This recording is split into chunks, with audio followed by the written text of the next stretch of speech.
seorang gadis bernama Beck Hamlock bermimpi menjadi pilot pesawat tempur karena dia selalu percaya ada pertempuran sengit pada tahun 1999 ketika bumi harus melawan invasi alien. Dia dan kakak perempuannya, Beck Ham-u, ikut serta dalam perang itu, tetapi untuk melindunginya, kakaknya ditangkap oleh alien. Setelah itu, ingatan semua orang di bumi dihapus. Berkat buku cerita dan lencana pasukan Hong Lian yang ditinggalkan kakaknya, Hamlock percaya bahwa pertempuran tahun 1999 benar-benar ada. Dia bahkan pindah dari sekolah elit ke sekolah menengah nomor 8 hanya karena di sana ada teleskop untuk mengamati langit. Dia tahu orang tuanya dihapus ingatannya dan mengira kakaknya meninggal karena sakit. Tapi dia bertekad untuk menyelamatkan kakaknya. Pada malam tahun baru, seorang pemuda bernama Lim Cheon-hwa mengincar sepasang sarung tangan pemain basket profesional. Tapi dia melempar puluhan kali, hanya mengenai benda-benda di sekitarnya. Dia memegang lingkaran terakhir di tangannya, bertekad untuk mendapatkan apa yang dia inginkan. Siapa sangka orang di belakangnya mendorongnya dengan keras, menyebabkan lingkaran itu jatuh di kepala Hamlock. Cheon-hwa datang untuk meminta kembali lingkaran itu, secara tidak sengaja menarik topi wall Hamlock. Dia akan memakaikannya kembali untuknya, tetapi Hamlock memutar tangannya, membuat Cheon-hwa kesakitan. Dia berbalik melihat sarung tangan itu, lalu meminta sebuah lingkaran. Hamlock dan Cheon-hwa melempar bersamaan, dan kebetulan keduanya mengenai sasaran. Melihat pemilik toko memberikan hadiah kepada Hamlock, Cheon-hwa mengatakan dia melempar lebih dulu. Melihatnya bertekad tidak menyerah, dia menawarkan untuk membeli sarung tangan itu. Cheon-hwa menemukan pemilik toko menambahkan sarung tangan lain, lalu mengajak Hamlock untuk melempar lagi. Benar saja, dia melempar dengan tepat saat kembang api menyala di langit, tetapi Cheon-hwa hanya menatap Hamlock. Pemilik toko melihat dirinya rugi besar sehingga dia menyuruh orang untuk mencegat Cheon-hwa. Dia mengatakan bahwa dia belum membayar lingkaran terakhir, jadi dia harus mengembalikan hadiahnya. Jika Cheon-hwa sangat menyukai sarung tangan itu, dia harus membelinya seharga 300 yuan. Hamlock tidak ingin terlibat tetapi mereka tidak membiarkannya pergi. Hamlock hanya menggunakan dua gerakan untuk menjatuhkan dua orang di depannya. Melihat pemilik toko mengeluarkan senjata, Cheon-hwa buru-buru menarik Hamlock untuk melarikan diri. Dia dengan dingin menarik tangannya, menyuruhnya untuk tidak melewati batas dengannya. Ternyata, Cheon-hwa pernah berjanji untuk menjaga sepasang sarung tangan pemain basket profesional untuk kakaknya, tetapi hanya tersisa satu. Dia dengan gembira memberitahu kakaknya bahwa dia akan mengembalikan sepasang sarung tangan yang lengkap. Namun, dia menemukan bahwa kedua sarung tangan itu searah. Di sisi lain, kedua sarung tangan Hamlock juga searah. Dia melihat lencana pasukan Hong Lian, mengingat pesan kakaknya bahwa para remaja harus melindungi dunia. Semester baru dimulai, kelas Hamlock harus memindahkan barang ke ruang kelas baru. Teman sekelasnya bernama Yu Yi-ung membawa banyak hadiah kecil untuk teman-temannya. Melihat Yu Yi-ung memberikan hadiah khusus kepada Hamlock, teman sekelasnya menasihatinya untuk tidak bermain dengan orang yang berwajah dingin itu lagi. Meskipun demikian, Yu Yi-ung tetap hanya ingin mengikuti Hamlock. Di sisi lain, 10 murid bersekutu dengan Ki-dong untuk membalas dendam pada pemimpin mereka, Hao, dan diam-diam meletakkannya, tetapi seperti biasa, roda harus berhenti di depan gerbang. Mereka saling menghibur, mengatakan bahwa masa muda memang tidak sempurna. Karena harus belajar di gedung yang sama dengan kelas 11, kelas Hamlock harus berhadapan dengan kakak kelas mereka. Seorang siswa bernama Daeo mewakili kelas, meminta kakak kelas untuk minggir. Siapa sangka kakak kelas bernama Gao yang itu sombong, mendorong Daeo hingga hampir jatuh. Hamlock dengan dingin melangkah maju, hanya mengucapkan dua kata minggir. Sekelompok siswa laki-laki kelas 11 menyerbu masuk, menasihatinya untuk tidak terlalu sombong. Hamlock berbalik, menggunakan kapur untuk melempar dan memecahkan kaca sebagai peringatan. Dia menggunakan kapur kedua, perlahan membuka jalan di antara sekelompok siswa kelas 11. Saat masuk ke kelas, wali kelas sudah mendengar tentang kejadian di lobi, tetapi tidak menyalahkan murid-muridnya. Guru Pong tahu bahwa kelas 10 harus belajar di gedung yang sama dengan kakak kelas, jadi akan ada sedikit tekanan. Guru memuji Hamlock karena telah melakukannya dengan sangat baik, jadi dia akan membayar ganti rugi kaca sekolah. Saat istirahat, Cheon-hwa mengajak teman-temannya makan mie di warung langganannya. Pemilik pasar malam tiba-tiba datang mencarinya, dan mendengar bahwa Cheon-hwa adalah bos besar di sekolah nomor 8. Cheon-hwa berpikir perkelahian tidak melibatkan perempuan, jadi dia menyuruh temannya, Won-won, untuk pergi lebih dulu. Dia mengerti, dan segera kembali ke sekolah untuk memanggil timnya untuk membantu bosnya. Hamlock kebetulan mendengar pemilik pasar malam itu mengintimidasi siswa, jadi dia pergi untuk melihat apakah itu pemilik warung yang sama dari hari sebelumnya. Menghadapi 3 preman, Cheon Hwa menyuruh anak buahnya untuk tetap tenang dan menunggu Won Won. Dia tidak mengecewakannya, membawa puluhan orang bersamanya. Seorang siswa bernama Jin Hyuk segera naik ke atas panggung untuk mengajari para preman itu. Cheon Hwa bertanya kepada pemilik toko apakah dia memiliki sarung tangan lain. Dia ingat Cheon Hwa dan Hamlok telah memenangkan sepasang sarung tangan. Hamlok dari jauh melihat pemilik toko yang sama dari hari sebelumnya, lalu mengejarnya. Dia meremehkan Hamlok yang sendirian, tetapi tangannya diputar dan wajahnya dipukul. Pemilik toko mengaku telah membeli banyak barang bekas, jadi dia tidak tahu di mana harus membeli sarung tangan. Hamlok berpikir satu-satunya cara adalah menemui Cheon Hwa untuk mendapatkan sarung tangan lainnya. Di depan gerbang sekolah, Cheon Hwa dicegat oleh wali kelasnya. Dia mengatakan pemilik pasar malam itu mengadu, siswa sekolah nomor 8 memukulinya hingga wajahnya bengkak. Cheon Hwa membantah dan mengatakan luka di wajahnya disebabkan oleh memanjat tembok untuk masuk ke sekolah. Wali kelas meminta setiap siswa menulis surat pernyataan diri, ditambah menyapu atap selama seminggu. Cheon Hwa bertanya-tanya, siapa sebenarnya yang memukul pemilik pasar malam itu? Di sisi lain, ketua kelas bernama Ham Yu mengatakan bahwa Hamlok telah membuat masalah dengan anak buah bos besar Lim Cheon Hwa. Mendengar dia menuduhnya egois, Hamlok mengatakan dia akan menyelesaikan masalah itu sendiri. Di bawah lapangan basket, Gao yang datang untuk meminta bosnya turun tangan untuk mendisiplinkan siswi baru yang berani sombong padanya. Di atap, Hamlok memutuskan untuk mendaftar di klub astronomi. Kebetulan, kelompok Cheon Hwa juga datang ke atap untuk menyapu. Hamlok mendengar dari Yu Yi-ung bahwa bos besar Gao Yang, Lim Cheon Hwa, berencana mencarinya untuk menyelesaikan masalah. Tepat pada saat itu, kelereng Cheon Hwa mengenai kaki Hamlok. Dia mendengar namanya Cheon Hwa, lalu jatuh tanpa melihat. Keduanya saling mengenali, lalu segera meminta sarung tangan itu. Cheon Hwa takut kehilangan muka di depan teman-temannya, berniat memanfaatkan kesempatan untuk menjatuhkan Hamlok. Siapa sangka dia menggunakan seluruh kekuatannya, tetapi tidak bisa membuatnya bergerak sedikitpun. Won Won mewakili bosnya untuk meminta Hamlok menyerahkan sarung tangan itu. Hamlok tidak butuh uang, hanya perlu bertukar sarung tangan dengan Cheon Hwa. Dia setuju dan melarangnya menginjakan kaki di area atapnya. Hamlok dengan sombong membuat janji untuk bertukar sarung tangan di sini besok. Cheon Hwa sangat marah, tetapi tidak berani mengejar Hamlok. Setelah seharian di sekolah, Hamlok pulang ke rumah, bahkan tidak ada makanan enak. Ayahnya fokus bekerja, dan ibunya sibuk menelepon. Baru pukul 9 malam mereka makan mie instan, mereka masih sibuk dengan pekerjaan mereka, tidak peduli dengan putri mereka. Di tepi sungai, Hamlok curhat kepada kakaknya, mengatakan bahwa dia masih sendirian di dunia ini. Dia berharap kakaknya akan hadir di ulang tahunnya yang akan datang. Akhirnya, kedua sarung tangan itu kembali ke pemiliknya yang sah. Cheon Hwa meminta Hamlok untuk meminta maaf karena membuatnya jatuh, dan juga tidak diperbolehkan lagi naik ke atap. Hamlok berpikir dia tidak salah, dan dia sangat menyukai pemandangan di atap. Dia menggunakan jaring bola untuk membuat batas, memisahkan wilayah dengan Cheon Hwa.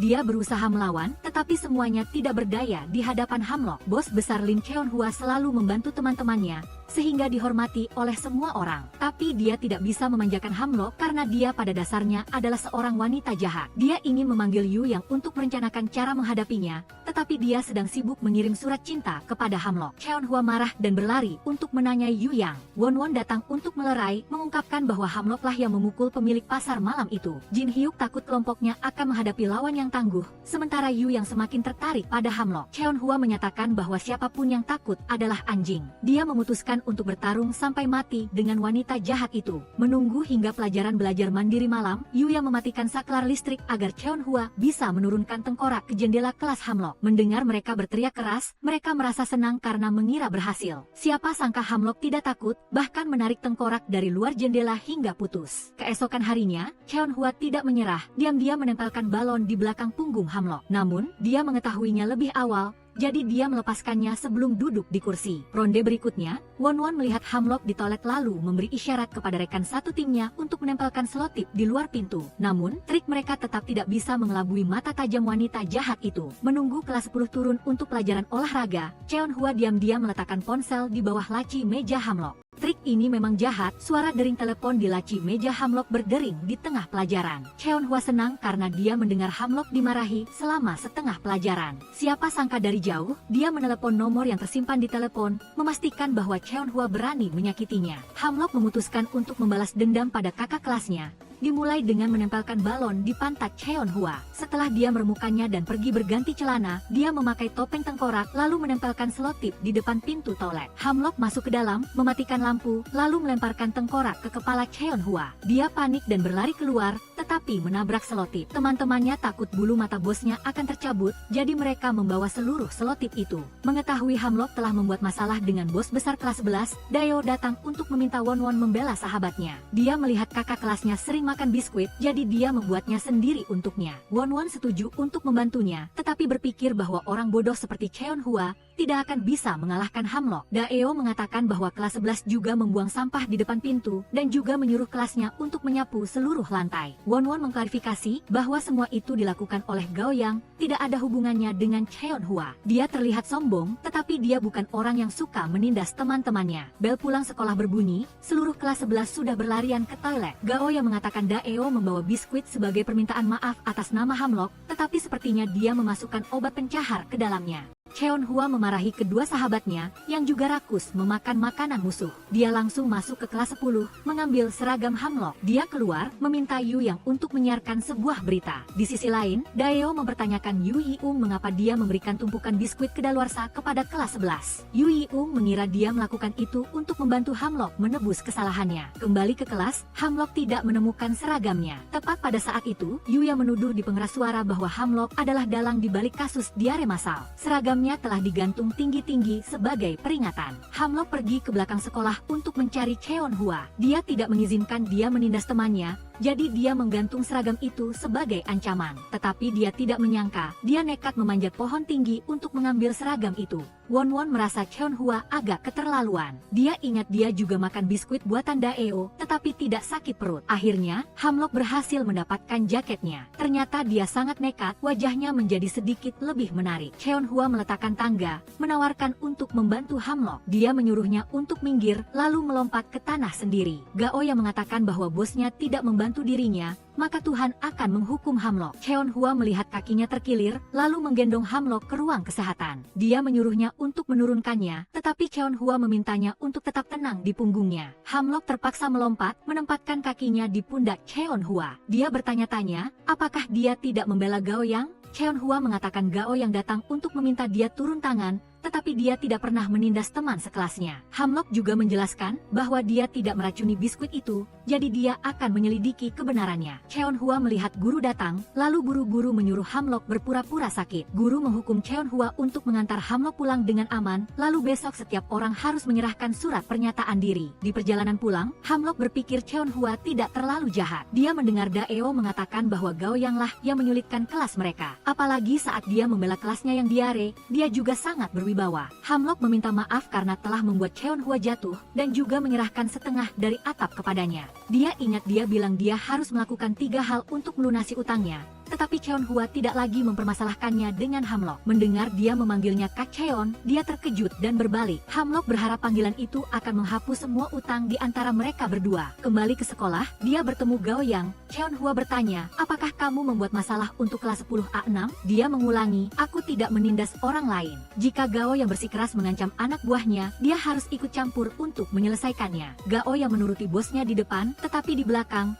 dia merobek formulir pendaftaran grup astronomi Hamlock. Mendengar orang tuanya bertengkar di luar, Hamlock semakin berharap kakaknya akan kembali. Dia menyalakan kembali pagar yang ditinggalkan kakaknya, tetapi dia menemukan bahwa pagar itu rusak. Dia membawanya ke bengkel, tetapi pemiliknya menyarankan dia untuk menjualnya selagi pagar itu belum resmi tidak beroperasi. Tapi Hamlock bersikeras untuk tidak menjualnya, karena itu adalah alat komunikasi dengan kakaknya. Dia takut stasiun radio akan segera berhenti beroperasi, dan dia tidak akan lagi menerima ucapan selamat ulang tahun setiap tahun dari kakaknya. Hamlock ingat saat dia masih kecil, teman-temannya sering menertawakannya karena tidak dijemput oleh orang tuanya, dan dia juga suka membaca buku tentang alien. Hanya kakaknya yang selalu membelanya dan mendukungnya. Hamu, aku yakin kakak tidak akan ingkar janji. Selama upacara bendera mingguan, wali kelas mengundang 2 siswa untuk membacakan surat pernyataan diri. Hamlock mengatakan dia belum pernah menulis surat pernyataan diri, tetapi pengalaman Cheon Hwa sangat kaya. Mendengar setiap kata yang keluar dari mulut Hamlock, Cheonhua merasa itu persis seperti surat pernyataan diri di tangannya. Giliran Cheonhua, dia melangkah perlahan menuju mikrofon. Dia terbata-bata mengucapkan semoga semua orang makmur dan semoga keinginan mereka tercapai. Kata-kata terakhirnya, dia meminta maaf atas kesalahannya. Di atap, Yu yang bertanya-tanya mengapa Cheonhua tidak menyelesaikan masalah dengan Hamlock yang mencuri surat pernyataan diri itu. Dia takut bosnya berani bersaing dengannya untuk mendapatkan wanita. Tetapi dalam hal kepribadian dan penampilan,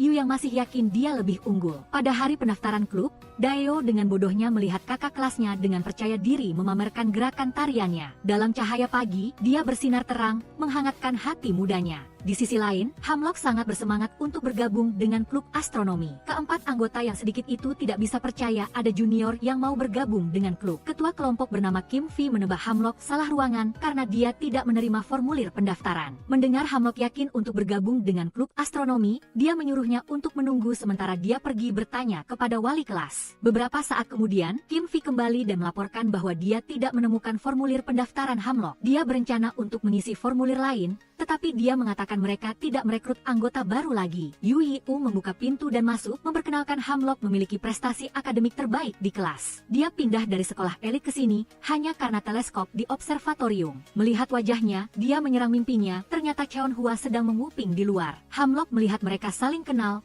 lalu buru-buru mengejar Cheonhua. Dia merendahkan dirinya, memintanya untuk memikirkan cara membantunya masuk ke klub astronomi. Cheonhua menggunakan alasan untuk menjemput Won-won, jadi dia pergi lebih dulu. Pada ulang tahunnya yang ke-17, Hamlock dengan gembira memakai sepatu yang ditinggalkan kakaknya. Ternyata saat dia masih kecil, dia mengirimkan artikel ke majalah astronomi lalu menggunakan uang honornya untuk membelikan kakaknya sepatu ini. Baekhamu berniat membelikan sepasang untuk adiknya, tetapi tidak ada ukuran kecil. Dia berjanji akan menyimpannya baik-baik untuk diberikan kembali kepada Hamlock saat dia berusia 17 tahun. Setelah putrinya keluar, Tuan Baek mengajak Hamlock makan semangkuk mie panjang umur. Dia menawarkan untuk memanggil beberapa teman putrinya malam ini untuk merayakan ulang tahun Hamlock. Dia tahu saat putrinya masih kecil, dia sangat sibuk sehingga dia melupakan ulang tahun Hamlock. Dia bilang dia tidak ingat kejadian saat dia masih kecil dan dia juga tidak suka pesta yang merepotkan. Karena sibuk makan mie panjang umur, Hamlock terlambat datang ke sekolah untuk pertama kalinya. Dia berjalan ke belakang sekolah dan melihat Cheonhua memanjat tembok untuk masuk. Mendengar Hamlock juga terlambat, dia hanya mengulurkan tangannya untuk menariknya. Hamlock dengan hati-hati melepaskan sepatunya, lalu melompati tembok. Tepat saat penjaga berpatroli, Hamlock menarik Cheonhua untuk bersembunyi di sebuah sudut. Dia menyuruhnya menunggu, lalu dengan berani keluar untuk mengalihkan perhatian penjaga. Cheonhua tidak bisa meninggalkan seorang gadis, jadi dia bergegas keluar dan menarik Hamlock untuk melarikan diri.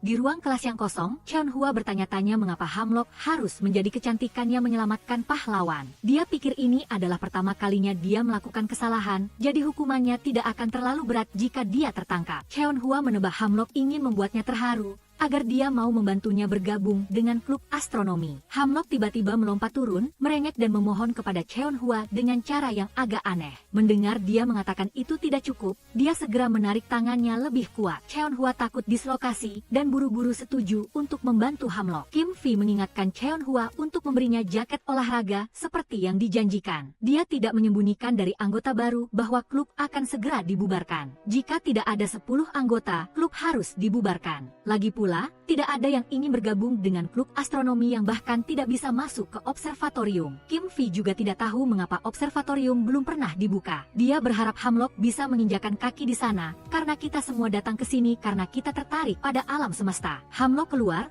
berterima kasih kepada Cheonhua karena telah membantunya masuk ke klub. Dia berutang budi padanya dan pasti akan membalasnya. Sampai malam hari, Hamlock masih belum menerima sinyal dari kakaknya. Tepat pada saat itu, Yu Yi-u menelepon untuk bertemu dengannya di atap. Ternyata mereka berencana mengadakan pesta ulang tahun untuk Hamlock, tetapi mereka bertemu dengan kelompok Cheonhua yang sedang bermain catur. Yu Yi-u dengan berani melangkah maju, meminta untuk meminjam setengah dari atap kakak kelasnya. Melihat Cheonhua mengangguk, dia dan Daeo dengan cepat menyiapkan pesta kecil. Menunggu Hamlock naik ke atap, Yu Yi-u menyalakan kembang api untuk merayakan ulang tahunnya. Mendengar Hamlock sibuk, Cheonhua menyuruhnya untuk makan kuenya lalu pergi. Dia tahu dia sombong, tetapi jangan memperlakukan teman-temannya seperti itu. Mereka gemetaran, tetapi masih berusaha mengadakan pesta, tetapi dia bahkan tidak melihatnya. Hamlock berpikir, apa hubungannya urusanku dengan Cheonhua? Lagi pula, dia juga tidak butuh teman. Hamlock melihat ponselnya ada sinyal, lalu duduk untuk mengawasi pagar. Dia meminta maaf kepada kedua temannya karena dia terlalu bersemangat sebelumnya sehingga kata-katanya terdengar agak kasar. Yu Yi-ung tidak peduli dengan tatapan orang lain, dia hanya tahu Hamlock adalah teman terbaiknya. Hamlock berpikir teman-temannya tidak perlu selalu berada di sisinya karena dia tidak mengerti topik pembicaraan mereka dan dia tidak tertarik dengan hal-hal yang mereka sukai. Hamlock, menurutmu mengapa kami selalu berada di sisimu? Apakah karena kita tumbuh bersama atau karena kakakmu sebelum meninggal berpesan agar kami lebih sering bermain denganmu? Hamlock, apakah kamu ingat saat kita masih kecil, kita pergi tamasya musim semi dan guru menyuruh seluruh kelas untuk berbaris sambil bergandengan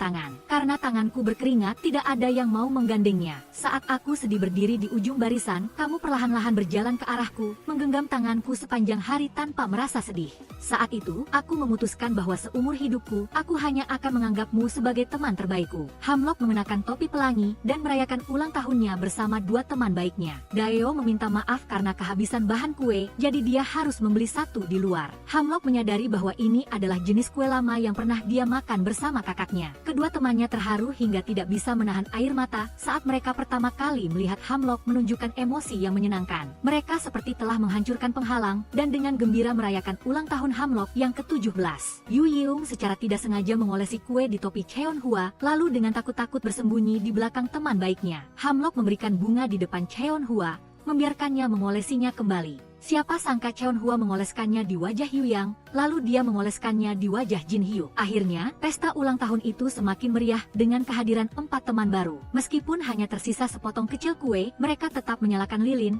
lalu serempak menyanyikan lagu selamat ulang tahun untuk Hamlock. Keinginan ulang tahunnya yang ke-57 masih sama, yaitu bisa segera bertemu dengan kakaknya lagi. Hamlock tidak menyangka ketika dia mendongak, dia benar-benar melihat jejak hijau di langit. Tepat pada saat itu, pagar berdering, mengucapkan selamat ulang tahun, semoga Yulu lebih mencintai hidup. Hamlock, jika kamu merindukanku, dongakkan kepalamu dan lihatlah langit berbintang. Nanti, kita akan bertemu lagi di ujung alam semesta. Hamlock mendongak ke langit, berteriak keras bahwa para remaja harus melindungi dunia. Cheonhua lari dan memutuskan untuk memberikan separuh atap kepada Hanlock. Jadi, dia harus bertanggung jawab membersihkan separuh atap. Melihat garis hijau yang tiba-tiba jatuh dari puncak, Hanlock memutuskan untuk pergi melihatnya. Saat itu, wali kelas datang untuk menangkap para siswa yang bolos jam belajar mandiri. Kembali ke kantor guru, wali kelas bertanya, apa yang sebenarnya kalian lakukan di atap? Semua menyalahkan benda asing di langit, hanya Hanlock yang tidak tahu cara berbohong. Dia menceritakan bahwa Dieong dan Wu merayakan ulang tahunnya, sementara keempat orang lainnya bermain catur di atap. Mendengar wali kelas ingin memanggil orang tua, Cheonhua bersedia menulis surat pengakuan 3.000 kata. Ternyata wali kelas tetap memanggil orang tua, bahkan meminta siswa untuk datang ke sekolah besok untuk menulis surat pengakuan.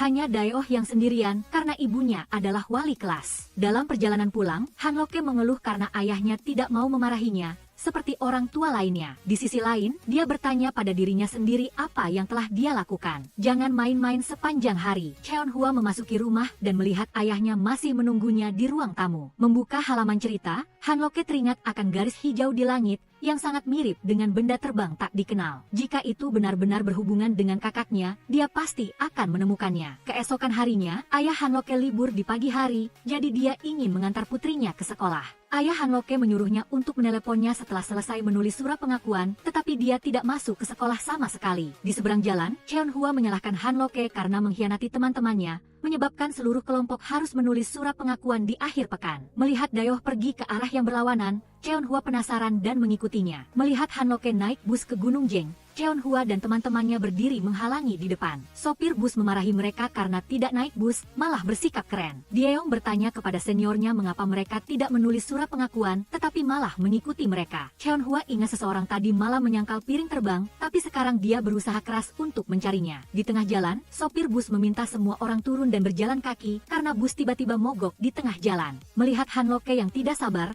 Cheonhua menggantikannya untuk menyetop taksi di seberang jalan. Untungnya, mereka bertemu dengan dua reporter yang kebetulan datang ke Gunung Jeng untuk membuat film dokumenter. Ryuyang dengan cepat membanggakan bahwa dia sedang mencari piring terbang, yang membuat kedua reporter itu bersemangat dengan topik mereka. Sesampai di Gunung Jeng, seluruh kelompok berencana pergi ke homestay untuk membeli makanan. Pemiliknya mengatakan bahwa mereka sudah tutup, tetapi Dayo hanya membutuhkan beberapa bahan untuk memasak sendiri. Daeong melihat gantungan tas Yuan-Yuan yang bergambar grup musik favoritnya, dan mengundang seniornya untuk mengobrol. Ini adalah pertama kalinya Yuan-Yuan bermain dengan teman perempuan, jadi dia dengan senang hati memberikan gantungan itu kepada Daeong. Akhirnya, Daeong selesai memasak seluruh hidangan. Ryuyang melihat 3 mangkuk mie di depannya, lalu bertanya apakah daging rebusnya asin atau manis. Chen Xiang berpikir dia gila, jadi dia makan mie instan rasa daging rebus. Dayo yang baik hati, membawakan semangkuk daging untuk ketiga seniornya. Melihat Cheon Hua yang berpura-pura malu, Ryuyang langsung menyuapkan sepotong daging ke mulutnya. Cheon Hua, untuk pertama kalinya,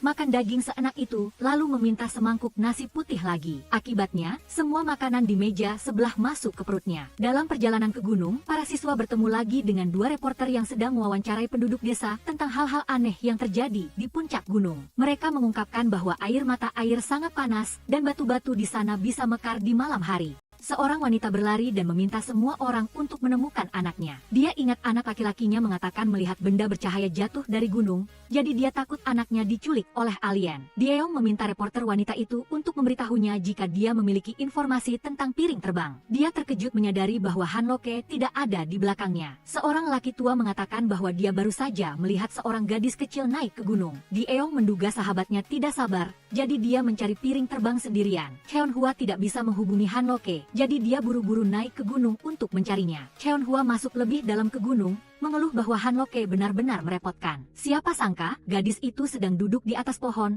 mengamati sekeliling dengan teropong. Cheon Hua memintanya untuk tidak membuat semua orang khawatir, tetapi Han Loke ingin mencari lebih lama lagi. Dia akhirnya memanjat pohon untuk mengawasinya, dan akan membawanya pulang sebelum matahari terbenam. Han Loke bertanya-tanya, apakah Cheon Hua tidak menganggapnya aneh. Dia mengakui bahwa dia tidak percaya pada kekuatan supernatural, tetapi dia tidak akan pernah menertawakan orang yang beriman. Di sisi lain, kelompok Daeong dan Chen Xiang terkejut melihat mata air panas seperti yang diceritakan penduduk desa. Di kejauhan, Dayo dan Yuan-Yuan juga menemukan batu yang mekar. Dalam perjalanan pulang, Han Loke mengikatkan tali merah di batang pohon untuk menandai jalan bagi kakaknya. Dia menyadari bahwa dia kehabisan kain merah, jadi dia menggunakan bentuk Cheon Hua untuk sementara. Hingga malam, mereka belum bisa turun gunung. Cheon Hua melihat ada sesuatu yang aneh. Dia diam-diam mendekat dan tiba-tiba menangkap seorang alien. Ternyata itu adalah anak laki-laki yang hilang yang dicari ibunya sepanjang hari. Han Loke menyadari bahwa dia pernah melewati jalan ini. Dia membungkus anak laki-laki itu dengan selimut termal, lalu meminta Cheon Hua untuk mencari bantuan. Saat senter di tangan Han Loke hampir padam, Cheon Hua masih belum menemukan jalan turun gunung. Dia menyemangati dirinya sendiri untuk tidak menyerah, karena Han Loke sedang menunggunya. Akhirnya, teman-temannya menemukan Cheon Hua. Mereka mengikuti petunjuk dan tepat waktu untuk menyelamatkan Han Loke dan anak kecil itu. Pada saat teman-temannya memeluknya dengan cemas, Han Loke menyadari bahwa selain kakaknya, ada juga orang-orang yang memberinya kehangatan lain. Anak laki-laki itu mengatakan bahwa dia telah menemukan piring terbang, yang ternyata adalah layang-layang yang jatuh dari gunung. Han Loke kecewa, lalu turun gunung. Sebelum Han Loke meninggalkan Gunung Jeng, anak laki-laki itu memberinya layang-layang, lalu memeluknya untuk mengucapkan terima kasih. Seorang penduduk desa meminta maaf kepada para remaja karena mendengar reporter datang untuk merekam film pariwisata. Mereka mendewakan Gunung Jeng untuk menarik wisatawan. Penduduk desa memberikan jagung sebagai hadiah dan berharap dapat bertemu dengan para remaja lagi di lain waktu. Di dalam mobil, Han Loke diam-diam menangis. Cheon Hua membagikan salah satu earphone-nya dan memintanya untuk menangis sepuasnya jika ingin menangis. Dia yakin kali ini mereka tidak menemukan piring terbang, tetapi membawa pulang layang-layang yang sangat keren. Han Loke diam-diam berterima kasih kepada Cheon Hua karena meskipun dia tidak percaya pada alien, dia tetap setuju untuk mencarinya bersamanya. Mengingat saat dia masih kecil sering diejek oleh teman-temannya, dia berharap bisa bertemu dengannya lebih awal. Memulai minggu sekolah yang baru, dia bersikeras percaya bahwa dia mencintainya. Kemudian wali kelas menyuruh semua orang berkumpul di depan seluruh sekolah. Dia hendak memberikan kritik yang serius, tetapi kepala sekolah datang untuk memuji 7 siswa. Ternyata stasiun televisi mengirim surat pujian kepada klub astronomi sekolah menengah nomor 8 karena telah menyelamatkan seorang anak saat melakukan survei lapangan di Gunung Jeng. Setiap orang memegang piagam penghargaan di depan dada mereka dengan wajah penuh kebanggaan diiringi tepuk tangan seluruh sekolah. Daeong berpikir klub astronomi menjadi terkenal lagi, jadi pasti tidak akan dibubarkan. Apalagi kita punya 7 orang, menambahkan 3 anggota lagi juga sudah cukup. Cheonhua mengatakan dia belum setuju untuk bergabung, kecuali jika dia menjadi ketua. Mendengar Hanloke setuju, Cheonhua menyatakan secara resmi memulai klub astronomi. Sesampai di bandara, Cheonhua menjemput orang tua dan kakaknya pulang. Melihat adiknya khawatir, Cheonhyung buru-buru mengatakan kursi roda itu untuk ayah. Dia telah bepergian sepanjang hari, jadi dia duduk untuk beristirahat sebentar. Di sisi lain, ketiga gadis itu pergi ke toko musik. Hanloke melihat seorang pria mesum menatap pantat Yuan, lalu memperingatinya dengan matanya. Dia mengikat jaketnya, lalu dengan sopan membawa temannya ke toilet. Daeong mengerti, lalu berlari mengambil air hangat untuk Yuan. Ketiganya dengan gembira mendengarkan musik, dan ini adalah pertama kalinya Hanloke berjalan-jalan dengan teman-temannya. Sesampai di rumah, Cheonhua mengembalikan sepasang sarung tangan kepada kakaknya. Dia bertanya-tanya di mana sarung tangan yang satunya, tetapi Cheonhyung ingin merahasiakannya. Dia berterima kasih kepada adiknya dengan memberikan game yang selalu diinginkan Cheonhua. Dia memberitahu orang tuanya bahwa dia akan kembali ke kota, tetapi dia memutuskan untuk tinggal di sini bersama kakek neneknya. Saat makan malam, Cheonhua membanggakan bahwa dia mendapat penghargaan dari sekolah. Dia ingin merahasiakannya agar orang tuanya terkejut saat rapat orang tua guru. Tetapi ibunya mengatakan bahwa dia sibuk menghadiri pameran, jadi dia tidak bisa tinggal sampai hari rapat. Cheonhyung tahu adiknya sedih, jadi dia ingin menggantikan orang tuanya. Nyonya Lee mengingatkan putrinya yang sakit-sakitan untuk tinggal di rumah dan beristirahat. Cheonhyung merengek dan meminta untuk pergi ke sekolah adiknya, sekalian menghirup udara segar. Di sisi lain, Hanloke ingat bahwa Cheonhua akrab dengan Pak Kyung, yang memegang kunci semua ruang kelas. Dia menelepon dan memintanya untuk meminjam kunci observatorium astronomi. Cheonhua setuju karena besok dia akan mengembalikannya kepada Pak Kyung. Bertemu Hanloke di atap, Cheonhua meminta maaf karena tidak berhasil meminjam kuncinya. Dia tahu bahwa Cheonhua akrab dengan Pak Kyung, jadi dia pasti bisa menyelinap masuk dan mencuri kuncinya. Cheonhua belum setuju, tetapi Hanloke sudah menyatakan bahwa dia tahu cara masuk ke observatorium astronomi. Kelompok teman-temannya langsung memuji, menganggap seniornya tampan dan pintar. Cheonhua bangga, menegaskan bahwa dia akan langsung masuk ke kantor untuk mengambil kuncinya. Hanloke teringat pada rapat orang tua guru, di mana semua guru tidak ada di kantor. Dia mulai membahas strategi untuk memancing ular keluar dari sarangnya, sambil membuat musuh kebingungan. Menunggu semua guru kembali ke kelas, ketiga anak laki-laki itu diam-diam mematikan katup di toilet wanita. Yuan dan Daeong mengawasi Pak Kyung yang pergi memperbaiki pipa dan langsung menguncinya di toilet. Sementara itu, Cheonhua membawa Hanloke menyelinap ke kantor. Setelah selesai membahas rencana aksi, Hanloke berterima kasih kepada teman-temannya karena telah menemaninya. Pada hari rapat orang tua guru, semua orang sudah siap bertarung. Melihat 4 katup di depannya, Chen Xiang tidak tahu harus memilih yang mana. Ryu yang mendengar Daeoh mengatakan ibunya akan segera datang, jadi dia memutar katup air di tengah. Di lantai atas, Hanloke melihat Pak Kyung keluar, lalu menyelinap ke kantor. Siapa sangka, guru itu mengunci pintu dengan hati-hati sebelum keluar, tetapi Cheonhua menemukan kuncinya di tempat yang tinggi. Mereka berpisah untuk mencari kunci bertuliskan observatorium astronomi. Sementara itu, Pak Kyung kekurangan alat untuk memperbaiki keran air, jadi dia kembali ke kantor untuk mengambilnya. Yuan buru-buru memberitahu Cheonhua, tetapi Pak Kyung sudah hampir sampai. Hanloke akhirnya menarik Cheonhua untuk bersembunyi di belakang. Dia takut gurunya akan melihat, jadi dia tanpa sadar mendekat ke Cheonhua.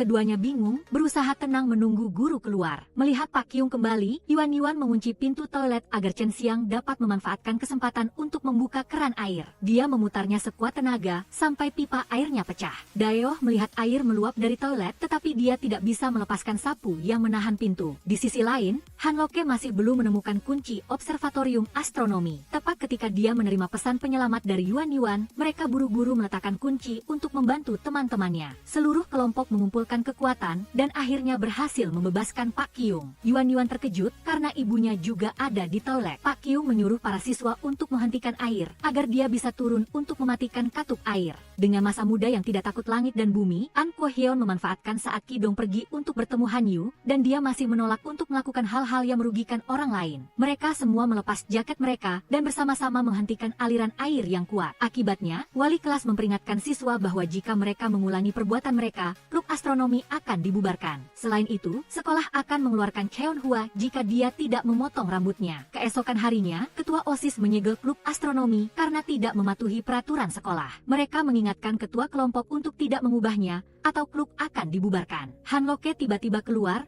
dan dia membawa Daeong yang sedang menangis. Perwakilan OSIS mengira dia tidak bisa menerima kenyataan, jadi dia pergi lebih dulu. Ternyata Di Eong sedang menonton film, makanya dia terharu sampai menangis. Han Loke bertanya-tanya mengapa Cheon Hwa tidak mau memotong rambutnya. Yuan Yuan mengingatkan dirinya sendiri untuk tidak melanggar aturan, dan dia juga dikeluarkan dari sekolah. Namun, Cheon Hwa tetap menolak untuk memotong rambutnya. Sepulang sekolah, Yuan Yuan meminta semua orang untuk membantu ibunya memindahkan lemari. Cheon Hwa melihat Yuan Yuan membawanya ke salon rambut ibunya, lalu mencari alasan untuk pulang lebih dulu. Yuan Yuan buru-buru menghentikan Cheon Hwa agar Chen Xiang bisa mengikat seniornya dengan tali. Cheon Hwa melawan dan menyalahkan Han Loke karena keterlaluan. Dia bersikeras untuk tidak memotong rambutnya dan tidak mau bergabung dengan klub astronomi. Hingga larut malam, Yuan Yuan menelepon kakak Cheon Hyum untuk meminta bantuannya untuk menyelinap ke kamar saat Cheon Hwa sudah tidur nyenyak. Chen Xiang menutupi senter dengan kertas untuk menerangi Yuan Yuan saat memotong rambut Cheon Hwa. Dia tiba-tiba berbalik menyanyikan sesuatu yang membuat rambutnya terbang ke mata Yuan Yuan. Teman-temannya tetap diam dan terus memotong rambut Cheon Hwa. Dia tiba-tiba terbangun mengira dia bertemu hantu di tengah malam. Seluruh kelompok berlari keluar dan bertanya kepada kakak Cheon Hyum mengapa sebenarnya Cheon Hwa tidak mau memotong rambutnya. Cheon Hyum ingat sebelumnya adiknya pernah ditegur karena membiarkan rambutnya panjang. Cheon Hwa pulang dan meminta ibunya untuk memotong rambutnya, tetapi ibunya buru-buru kembali ke kota untuk operasi darurat pada pasien. Cheon Hwa mendengar ibunya menunda janjinya berkali-kali, jadi dia meminta ibunya untuk memotongnya asal-asalan. Dia akhirnya masuk untuk ramas, tetapi ketika dia keluar, ibunya sudah pergi. Dia hanya meninggalkan kartu anggota potong rambut untuk putranya. Setelah mendengar cerita Cheon Hwa, Han Loke mengerti perasaannya. Dia sangat berharap orang tuanya mengerti perasaannya. Dayoh ingat sekolah mengadakan lomba lari jarak jauh dan siaran radio. Jika semua orang berpartisipasi akan mendapatkan poin dan akan meningkatkan prestasi klub astronomi. Untuk berpartisipasi dalam lomba siaran radio, setiap orang harus menulis esai tentang impian mereka. Cheon Hwa juga datang untuk berpartisipasi yang membuat seluruh kelompok gembira. Saat teman-temannya sedang sibuk menulis, Cheon Hwa masih belum bisa memikirkan kata-kata apapun. Dia memutuskan untuk menyalin dari contoh esai. Sebelum waktu siaran, Ryu Yang mendesak Han Loke untuk menyerahkan draftnya. Dia beralasan sibuk dengan lomba lari, jadi dia belum sempat menulis esainya. Ternyata Han Loke sudah selesai menulis, tetapi dia tidak bisa membiarkan orang lain tahu rahasia antara dia dan kakaknya, dan dia juga tidak ingin berbohong tentang cita-citanya. Di ruang siaran, Ryu Yang meminta maaf kepada rekan pembawa acaranya karena dia kekurangan satu esai. Tepat saat Han Loke membuka pintu dan masuk, dia menyerahkan esai yang sangat panjang kepada Ryu Yang. Karena dia berpikir membaca cita-citanya dengan lantang juga merupakan cara untuk mempertahankan impiannya. Hai teman-teman, sejak kecil saya ingin menjadi pilot jet tempur, tetapi saya tidak tahu jalan ini sangat sulit. Untuk memenuhi standar fisik, saya dengan gigih berlari 10 km setiap minggu. Saya ingin di sepanjang jalan itu, saya akan menebarkan benih-benih impian untuk menggambar pelangi milik saya di udara. Saya percaya bahwa selama saya berusaha, cita-cita saya pasti akan menjadi kenyataan. Bertemu Han Loke di atap, Cheon Hwa meminta maaf karena mengatakan hal-hal yang keterlaluan. Han Loke berpikir dia tidak memotong rambutnya, sama seperti dia yang gigih melindungi klub astronomi. Han Loke, jika kamu menyerah pada mimpimu karena aku, maka aku juga bisa memotong rambutku karenamu. Han Loke teringat tadi malam, dia telah menelepon ibu Cheon Hwa. Dia mengatakan bahwa dia selalu menunggu ibunya pulang untuk memotong rambutnya, karena itu adalah waktu singkat baginya untuk dekat dengan keluarganya. Cheon Hwa keras kepala, hanya berharap ibunya lebih memperhatikannya. Han Loke mengikuti instruksi bibi, meletakkan handuk di belakang leher Cheon Hwa. Dia memotong setiap helai rambut, menghindari bekas luka di belakang telinganya. Dia terus menutupi wajahnya dengan handuk, karena dia mudah menangis saat potongan rambut jatuh ke matanya. Cheon Hwa mengatakan di dunia ini, hanya ada satu orang yang memahami kebiasaannya seperti itu. Dia tahu ibunya telah mengajari Han Loke cara memotong rambutnya. Han Loke, mengapa ibu tidak menepati janjinya? Setiap kali dia sibuk bekerja atau merawat di rumah sakit, aku selalu diam-diam menunggunya. Tapi baginya, semuanya lebih penting daripada aku. Han Loke berpikir ibu Cheon Hwa tidak peduli pada anaknya karena dia tidak ingat kebiasaan kecilnya. Tapi Han Loke, kenapa ibu tidak bisa memberiku 5 menit? Cheon Hwa, aku bahkan berharap bisa menunggu 5 menit sepertimu. Karena orang yang paling aku cintai sudah tidak ada di sisiku lagi. Di bawah cahaya senja, keduanya menenangkan emosi mereka dan melanjutkan untuk menyelesaikan gaya rambut yang sangat indah. Keesokan harinya, penampilan baru Cheon Hwa mengejutkan dan menyenangkan semua orang. Untuk masuk ke observatorium astronomi, Han Loke datang untuk meminta belajar cara membobol kunci. Teman-temannya mendengar Cheon Hwa menceritakan rencana Han Loke, jadi mereka ingin membantunya. Karena dengan satu orang lagi yang belajar, akan ada satu kesempatan lagi untuk masuk ke observatorium astronomi. Melihat Han Loke yang tidak bisa membuka kunci, Ryu Yang menebak mereka tidak akan bisa masuk ke observatorium astronomi sampai lulus. Siapa sangka, dia tiba-tiba berhasil, yang membuatnya tidak bisa berkata-kata. Menunggu kedua penjaga pulang kerja, seluruh kelompok menyusup ke observatorium astronomi. Han Loke melihat ada yang salah dengan kuncinya, jadi agak sulit untuk membukanya. Seluruh kelompok mencoba bergantian untuk melihat siapa yang beruntung bisa membuka kuncinya. Cheon Hua menyuruh penjaga untuk kembali, tepat saat Han Loke berhasil membuka kunci untuk masuk ke observatorium astronomi. Mereka buru-buru masuk ke dalam, tetapi tidak melihat apa-apa selain tumpukan kabel di lantai. Mendengar suara penjaga, seluruh kelompok panik dan melarikan diri. Yuan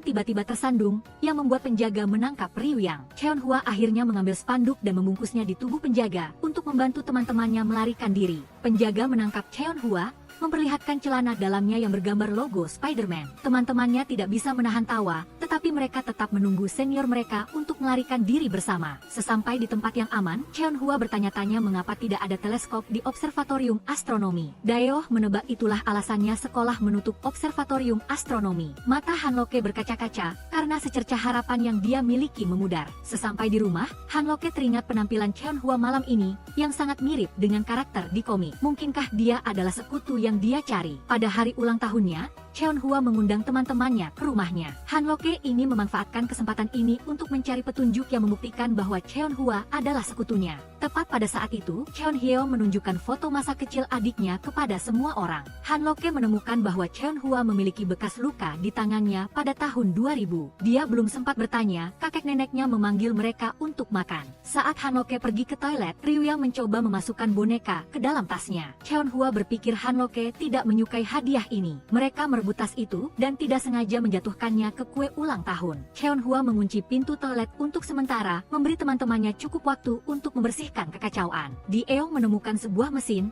yang menyimpan pesan ucapan selamat ulang tahun dari kakak Han Loke. Tepat saat Cheon Hyung keluar, ekspresinya langsung berubah saat melihat mesin pagar itu. Setelah mengantar Han Loke pulang, Yuan yakin dia masih menggunakan pagar untuk menghubungi kakaknya. Daeoh ingat mereka juga menyebutkan bintang dan paus. Daeoh bertanya-tanya siapa yang sebenarnya meniru kakak Hanu. Jika ini terus berlanjut, Han Loke akan semakin paranoid. Setelah bertemu kakaknya, Cheon Hua mengatakan stasiun radio sudah tidak beroperasi. Pagar Han Loke seharusnya tidak bisa menerima apapun, kecuali jika ada orang yang membuat stasiun radio pribadi untuknya. Dia bertanya-tanya mengapa kakaknya dulu meminta Pak Kyung untuk membuat walkie-talkie. Cheon Hyo menceritakan bahwa dia pernah berbagi kamar rumah sakit dengan Hanu. Mereka menjadi dekat ketika mereka mengetahui bahwa satu sama lain juga suka membaca cerita tentang ahli pelempar bola. Kehadiran Hanu memberi Cheon Hyo keberanian untuk terus hidup. Tapi setelah satu kali gawat darurat, dia masih hidup. Sedangkan Hanu yang penuh keberanian pergi untuk selamanya. Cheon Hyung ingat hari itu adalah hari pertama tahun 2000. Han Loke selamanya kehilangan kakaknya,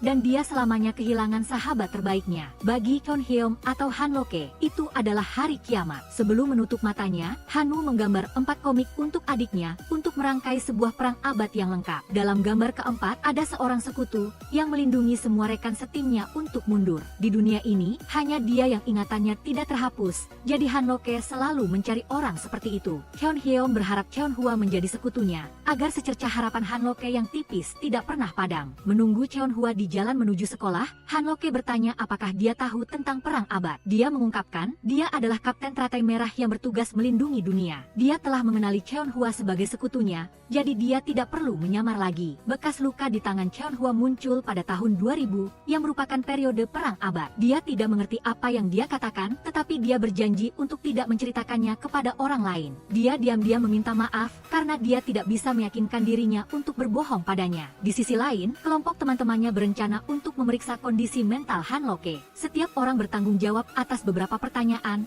agar Han Loke tidak menyadari ada yang aneh. Sesampai di kedai bubble tea, semua orang merangkum hasil tes. Han Loke tidak sengaja lewat dan melihat teman-temannya berkumpul tanpa memanggilnya. Dia tiba-tiba teringat pertanyaan-pertanyaan aneh mereka baru-baru ini dan menyadari itu adalah tes gangguan kepribadian.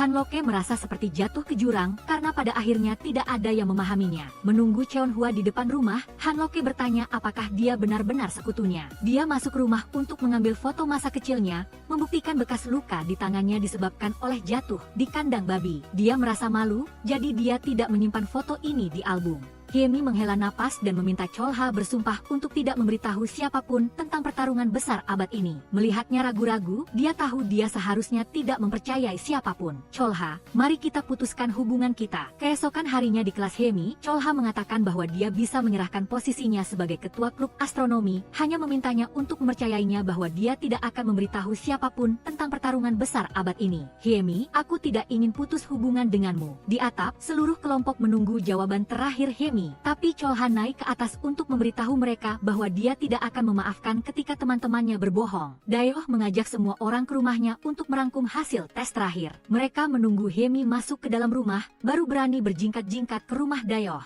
Di balik pintu, Hemi telah menyaksikan semuanya. Sebelum masuk untuk melihat hasilnya, Cholha bertanya kepada semua orang apakah mereka menerima kehilangan teman seperti Hemi. Jika tidak, masing-masing orang harus berpura-pura tidak terjadi apa-apa, tidak pernah melihat pagar, dan tidak melakukan tes ini. Erang menolak karena dia tidak bisa mengabaikan delusinya sendiri. Dibandingkan dengan kehilangan, dia lebih berharap Hemi tidak sakit. Duyeon berpikir bahwa apapun hasilnya, semua orang akan menggunakan status mereka sebagai teman untuk melindungi Hemi. Di sisi lain, Hemi ingat ketika dia masih kecil, orang tuanya pernah membawanya ke dokter psikologi. Meskipun dokter mendiagnosis Hemi normal, ibunya merasa ada sesuatu yang salah dengan putrinya karena dia selalu menyebutkan pertarungan besar abad ini. Kakak, pada akhirnya, aku hanya punya kakak. Di atap dalam hujan lebat, Hemi bertanya apakah mereka sudah melihat hasil tes psikologi. Dia menyatakan bahwa mulai sekarang, kita bukan lagi teman. Hemi, berbaliklah dan lihat orang-orang yang peduli padamu. Apakah kamu benar-benar tega memutuskan hubungan dengan mereka? Hemi mengakui, aku skizofrenia, halusinasi paranoid, kecenderungan kekerasan.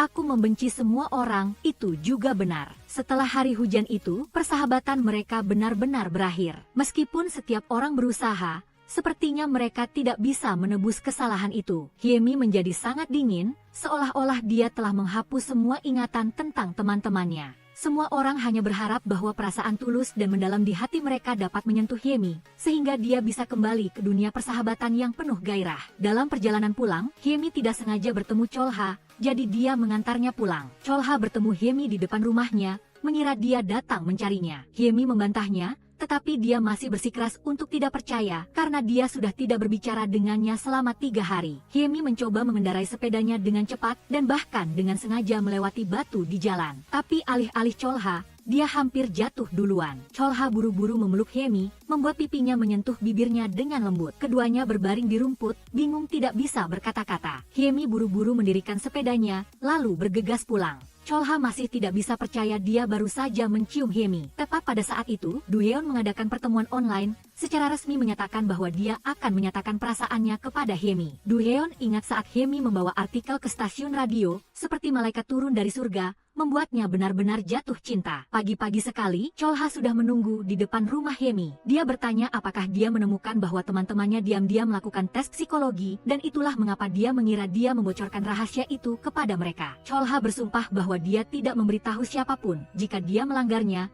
dia tidak akan bisa mengejar orang yang disukainya. Mengajak Hemi ke taman bunga kecil, Duyeon telah menyiapkan banyak bintang kertas. Dia mengaku dia serius ingin bersamanya. Duyeon tahu Hemi membencinya dan tidak pernah bermimpi dia akan menerima pernyataan cintanya. Tapi meskipun dia tidak bisa dekat, dia bersedia menjadi satelit yang berputar di sekelilingnya. Mendengar Hemi mengatakan kita tidak berada di jalan yang sama, Duyeon menegaskan bahwa dia rela menyukai bintang-bintang, berlatih bersama untuk menjadi pilot, dan bahkan rela percaya bahwa kakaknya ada di luar angkasa. Hemi terkejut, menuntut mengapa dia tahu rahasianya. Duyeon harus mengakui bahwa kelompok itu tidak sengaja mengintip pagar Hemi. Mereka khawatir tentang dia, baru kemudian melakukan tes psikologi. Di sisi lain, Cholha gelisah, dan Jengwan dengan cepat menyadari perasaan kakak tertuanya, dan menebak bahwa dia khawatir Duyeon akan berhasil menyatakan perasaannya. Setelah sekolah, Duyeon tampak seperti orang yang kehilangan jiwanya. Dia mengaku kepada semua orang bahwa dia tidak sengaja menyebut pagar kepada Hemi. Sesampai di rumah, Hemi menyadari bahwa dia salah paham tentang Cholha yang membocorkan rahasianya. Tepat saat melihat jaket yang dipinjam Cholha sebelumnya, Hemi menemukan buku milik Cholha. Dia terkejut karena di dalamnya tersembunyi lencana tim merah. Hemi buru-buru mengendarai sepedanya untuk mencari Cholha, karena dialah orang yang dia cari. Sementara itu, Cholha ingat dia pernah bersumpah, jika dia membocorkan rahasianya, dia tidak akan bisa mengejar orang yang disukainya. Jadi dia menepati janjinya, pasti akan mengejar gadis di hatinya. Cholha mengumpulkan bunga, memutuskan untuk mengungkapkan perasaannya kepada Hemi. Ketika mereka hanya terpisah satu jalan, Cholha menerima telepon dari neneknya. Cholha tiba-tiba tidak sadarkan diri. Dia terbang pulang, buru-buru menggendong kakaknya ke rumah sakit. Hemi tidak dapat menemukan Cholha, juga tidak dapat menghubunginya. Dia hanya melihat buket mawar yang tergantung di belakang sepeda Cholha. Keesokan paginya, Cholha baru menyalakan ponselnya. Tepat saat Hemi menelepon, dia berniat menjelaskan alasan dia tidak mengangkat telepon. Tetapi Hemi meminta maaf terlebih dahulu karena telah salah paham tentang Cholha. Dia baru saja mendengar Woo-jo melaporkan bahwa Cholha dipindahkan ke rumah sakit provinsi, jadi dia akan menunggunya kembali. Saat mereka bertemu lagi, Cholha akan mengatakan sesuatu yang penting kepada Hemi. Di restoran sarapan, kelompok teman itu menghela napas ketika hanya ada 5 anggota. Melihat Hemi diam-diam mengawasi guru Kyung di seberang jalan, Woo-jo menebak bahwa dia belum menyerah untuk menyelidiki teleskop. Erang selalu menganggap Hemi sebagai sahabatnya, jadi dia akan menyelidiki bersamanya. Seluruh kelompok mulai mengamati setiap gerakan dan mencari tahu tentang kehidupan pribadi guru Kyung. Mereka melihatnya masuk ke toko Ibu Woo-jo untuk memijat leher dan bahu. Do-heon menebak guru Kyung akrab dengan Bibi Maeng, jadi dia rela pergi sejauh itu. Woo-jo menyangkal karena ibunya tidak pernah menyebutkan dia. Sesampai di rumah, Woo-jo bertanya apakah ibunya diam-diam berkencan dengan guru Kyung. Nyonya Maeng menjelaskan bahwa guru Kyung baru-baru ini sakit leher dan bahu, jadi dia sering datang ke sini untuk pijat. Woo-jo meminta ibunya untuk mencari tahu tentang latar belakang keluarga guru Kyung, karena dia curiga guru Kyung diam-diam menjual teleskop sekolah. Akhirnya ada hasilnya, Nyonya Maeng menegaskan bahwa guru Kyung adalah orang yang baik. Tepat saat Hemi datang, dia bertanya mengapa semua orang harus membantunya mengawasi guru Kyung. Erang memberi Hemi selembar informasi dasar tentang guru Kyung. Dia mengatakan bahwa dia tidak akan menyelidiki guru Kyung, juga tidak akan berhubungan lagi dengan Hemi. Daeoh menjelaskan bahwa semua orang ingin membantu tetapi Hemi menolak. Mereka semua tidak sengaja membaca pesan, jadi mereka khawatir dan melakukan tes psikologi untuknya. Do-heon mengakui bahwa dia yang ingin memasukkan boneka ke dalam tas Hemi dan tidak sengaja menjatuhkannya di atas meja. Hemi, kami benar-benar merindukanmu. Woo-jo berlari dan memeluk Hemi. Dia sama seperti yang lain, tidak ingin kehilangan teman baik. Hemi butuh waktu untuk berpikir, apakah dia membutuhkan teman. Di tengah hujan deras, Hemi membaca selembar kertas investigasi tentang guru Kyung. Dia menelepon Cholha, menanyakan mengapa dia selalu menganggap teman itu penting. Cholha menasihati Hemi untuk hidup sesuai dengan usianya, bisa menyesal dan meminta maaf, juga bisa basah kuyup dalam hujan dan menjadi gila. Hemi, panggilan serentak bergema, 5 teman masih berdiri menunggu, siap memayungi dan kehujanan bersama Hemi. Dalam hujan yang dingin, Hemi merasa hangat untuk pertama kalinya. Dia berpikir dalam hati, mungkin ini baru namanya masa muda. Mereka tidak takut langit, tidak takut bumi, bersama-sama mewujudkan cita-cita, ada pertengkaran tetapi kebahagiaan berlipat ganda. Hemi tiba-tiba ingin melakukan hal-hal yang belum pernah dia lakukan sebelumnya, yaitu sepenuhnya bersama teman-temannya. Di atap, Hemi meminta maaf karena sengaja menjawab tes psikologi semua orang dengan serius. Dia berbagi bahwa ketika dia masih kecil, dia pernah melakukan tes serupa.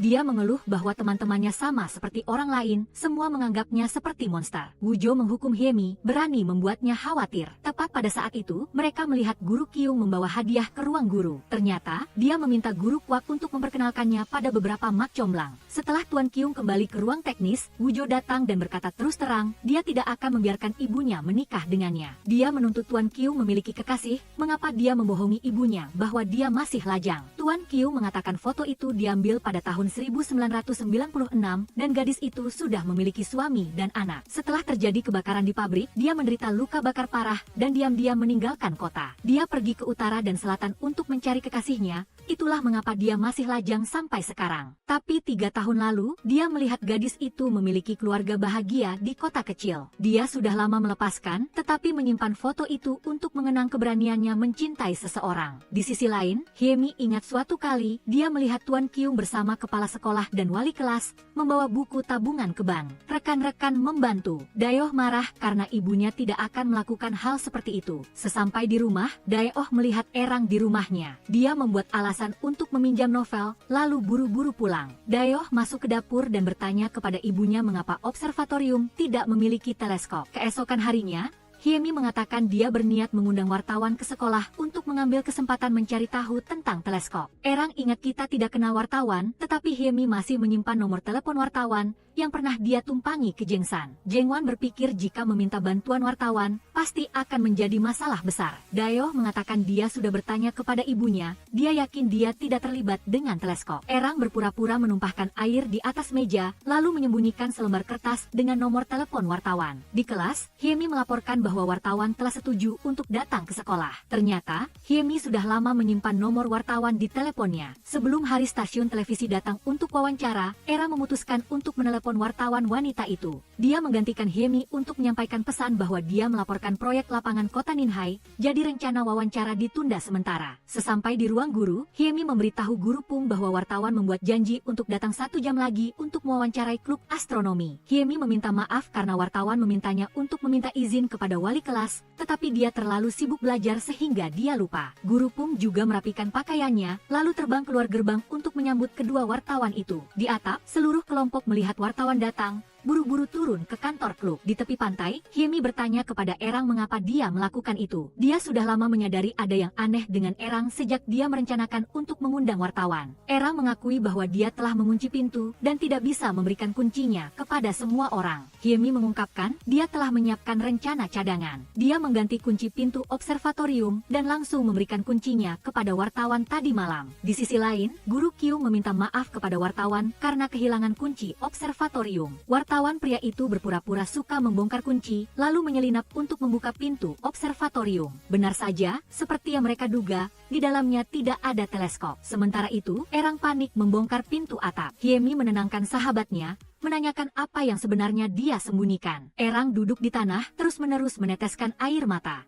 Hyemi, para guru memberikan teleskop itu untuk mengumpulkan uang sekolah bagi siswa miskin, termasuk aku. Setelah kamu berspekulasi bahwa teleskop itu hilang setahun yang lalu, aku merasa itu bertepatan dengan saat aku menerima beasiswa. Aku pergi bertanya kepada wali kelas, dan ternyata itu benar. Karena masalah ini melibatkan banyak orang, aku harus menghentikan kalian. Setelah masuk SMA, keluarga kami terlilit utang karena bisnis ayah yang gagal. Toko kelontong ibu harus diserahkan kepada orang lain. Tetapi untuk mengumpulkan uang sekolah yang cukup, ibu berlutut memohon kepada orang-orang untuk bekerja ekstra di toko. Di observatorium, kepala sekolah memastikan tidak ada keuntungan pribadi, tetapi wartawan ingin tahu alasan menjual teleskop. Hyemi berlari, meminta wartawan untuk tidak mengungkapkan semuanya. Karena dia tidak menyangka, pihak sekolah berkorban agar banyak siswa bisa bersekolah. Wartawan bertanya-tanya mengapa kepala sekolah menyembunyikan hal baik. Dia berpikir jika penjualan teleskop diumumkan, sekolah pasti akan dipuji, tetapi itu akan memengaruhi kehidupan siswa. Dia ingin anak-anak tumbuh dengan damai tanpa menderita luka apapun. Mengetahui Erang merasa malu, Wujo dan Hyemi menyergap diri mereka sendiri. Mereka menegaskan bahwa mereka hanya membimbing Erang yang tidak mau berbicara lebih awal. Dia curhat bahwa keluarganya tiba-tiba menghadapi masalah, bahkan dia sendiri tidak bisa menerimanya. Oleh karena itu, dia ingin terus menjadi versi dirinya yang dulu untuk mempertahankan citranya di mata semua orang. Hyemi meyakinkan bahwa apapun yang terjadi, Erang akan tetap menjadi sahabatnya. Seluruh kelompok telah menyiapkan hidangan yang mewah, hanya menunggu Erang untuk bersenang-senang. Duduk di sekitar panci hotpot yang mendidih, mereka bersulang untuk masa muda yang penuh gairah. Saat Hyemi dan Wujo pergi memotong buah, Dueon menelepon untuk menanyakan kabar Cholha. Ibunya mengangkat telepon, melaporkan bahwa kondisi Cholha tidak terlalu baik. Dueon berpikir teman harus bersama saat sulit dan segera membuat rencana untuk pergi ke kota. Berkumpul di stasiun bus, Dueon mendengar bahwa ada jembatan harapan yang terkenal di dekat rumah sakit kota. Dia mengajak semua orang ke sana untuk meminta jimat keselamatan untuk Cholha. Di ranjang rumah sakit, Cholha mengingat kenangan indah bersama Hyemi. Pada malam bersalju, mereka melarikan diri dari rumah sakit bersama, bermain begitu lama hingga ketinggalan bus terakhir. Cholha membagikan satu sarung tangan pelempar bola kepada sahabatnya, dan Hyemi memberinya tumpangan khusus kembali ke rumah sakit. Cholha berpesan kepada adiknya untuk membakar sarung tangan itu jika dia sudah tidak ada di dunia ini. Cholha baru sekarang mengerti perasaan Hyemi, benar-benar berharap kakaknya hidup di planet lain. Diam-diam memasuki ruang rawat inap, Hyemi mengatakan semua orang menunggu di bawah karena takut kerumunan akan memengaruhi Cholha. Melewati perahu tua, untungnya orang tuanya bekerja di rumah sakit. Hyemi melihat wajah Cholha tidak baik, buru-buru menyuruhnya tidur sebentar. Cholha terbangun, melihat Hyemi tertidur di samping tempat tidur. Dia mengatakan bahwa dia memiliki seorang kakak perempuan yang seumuran dengan Cholha. Dia selalu merasa jika kakaknya bertemu Cholha, mereka pasti akan menjadi teman baik. Mengantar Hemi keluar, Cholha memanggil Erang untuk menjemputnya. Hemi memberitahu dia bahwa semua orang selalu berada di sisi Cholha. Mereka telah berjalan lebih dari 10 putaran untuk menemukan jembatan harapan. Wujo yang biasanya tidak suka berbicara dengan orang asing, saat itu telah bertanya jalan kepada lebih dari 10 orang. Duheon yang selalu berisik malah berdoa dengan tenang selama lebih dari 10 menit. Cholha, jika kamu ingin menangis, menangislah, kami akan selalu bersamamu. Hemi, aku takut akan kehilangan satu-satunya kakak perempuanku. Keesokan harinya, seluruh kelompok berdiri menunggu di depan ruang operasi. Cholha teringat dengan ketakutan akan nasihat Cholha untuk membakar sarung tangan pelempar bola. Akhirnya, operasi pun selesai. Ibu Cholha keluar dan melaporkan bahwa putrinya telah selamat. Melihat semua orang berbagi kegembiraan dengan Cholha, Hemi menyadari bahwa selama teman-teman ada, mereka bisa melewati semua kesulitan. Sesampai di penginapan, Jengwan membuat rencana untuk mengunjungi 10 tempat wisata. Duyeon berpikir tidak ada cukup waktu, hanya perlu pergi ke taman air untuk mendinginkan diri di musim panas. Erang bersemangat karena dia bisa bertemu pria tampan. Wujo mendengar bahwa di kota juga ada tempat pengamatan astronomi. Setelah seharian bersenang-senang, seluruh kelompok pergi ke restoran untuk menikmati hidangan udang karang. Duyeon ingat bahwa Cholha sendirian bisa menghabiskan 1 baskom udang karang. Dayoh tahu Wujo tidak suka pedas, jadi dia mengupas udang lalu mencelupkannya ke dalam mangkuk sup untuknya. Melihat Hemi memesan udang karang yang tidak pedas khusus untuk Wujo, sambil mengupas udang untuk dirinya sendiri. Erang ingin punya pacar yang perhatian seperti Hemi. Sambil menunggu pertunjukan kembang api, Duheon ingat Cholha pernah ingin membuat janji 10 tahun, seperti Li Si Jiao dalam film Chinese Paladin. Hemi menebak dia ingin menyelamatkan dunia, tepat saat Cholha muncul. Dia mengatakan bahwa lain kali dia menonton kembang api, dia harus membuat janji 10 tahun, jadi dia tidak bisa menarik kata-katanya. Hemi ingat Cholha berjanji akan mengatakan sesuatu yang penting padanya. Hemi, aku menyukaimu. Secara kebetulan, kembang api mekar di langit, membuat Hemi melewatkan pernyataan cinta Cholha. Di bawah kembang api yang cemerlang, Cholha ingin menjadi Li Si Jiao di kehidupan nyata. Duheon pasti akan menjadi penyiar radio paling keren di negara ini. Jengwan ingin menjadi polisi yang menghukum orang jahat. Wujo ingin mengejar seni tari. Dayoh akan membuka toko kue yang sangat ramai. Erang harus menjadi tabib suci. Hemi berharap bisa menerbangkan pesawat tempur untuk melindungi perdamaian. Saat semua orang pergi melihat kunang-kunang, Hemi masih fokus mengamati langit. Cholha, aku melihat bintang konstelasi Cetus. Apakah kamu melihat detak jantungku? Sangat cepat. Ini pertama kalinya aku melihat tempat tinggal kakakku. Bintang konstelasi Cetus adalah planet berjarak 12 tahun cahaya dari bumi. Melihat Cholha yang polos, Hemi menyalahkannya karena berpartisipasi dalam pertarungan abad ini tanpa mengetahui musuhnya. Dia meminta maaf karena salah paham dengan Cholha di masa lalu mengembalikan lencana tim Hong Ryeon kepadanya. Jika dia tidak mau mengakui identitas sekutunya, dia juga tidak akan memaksanya. Cholha terkejut menggenggam tangan Hemi, merasa terhormat menjadi sekutunya. Hemi tersentuh karena akhirnya menemukan seseorang yang memahaminya. Sesampai di rumah sakit, Cholha bertanya kepada kakaknya mengapa dia memasukkan lencana itu ke dalam novelnya. Cholha tahu adiknya tidak suka berbohong, tetapi dia terpaksa melakukannya. Dia menceritakan ketika dokter menyuruh keluarga Hemi untuk bersiap secara mental, Hemi tidak percaya kakaknya akan meninggal. Gadis kecil itu berlari sambil menangis di sekitar rumah sakit, tidak sengaja jatuh ke kolam. Pria yang menyelamatkan Hemi mengatakan bahwa gadis kecil itu tidak meminta bantuan.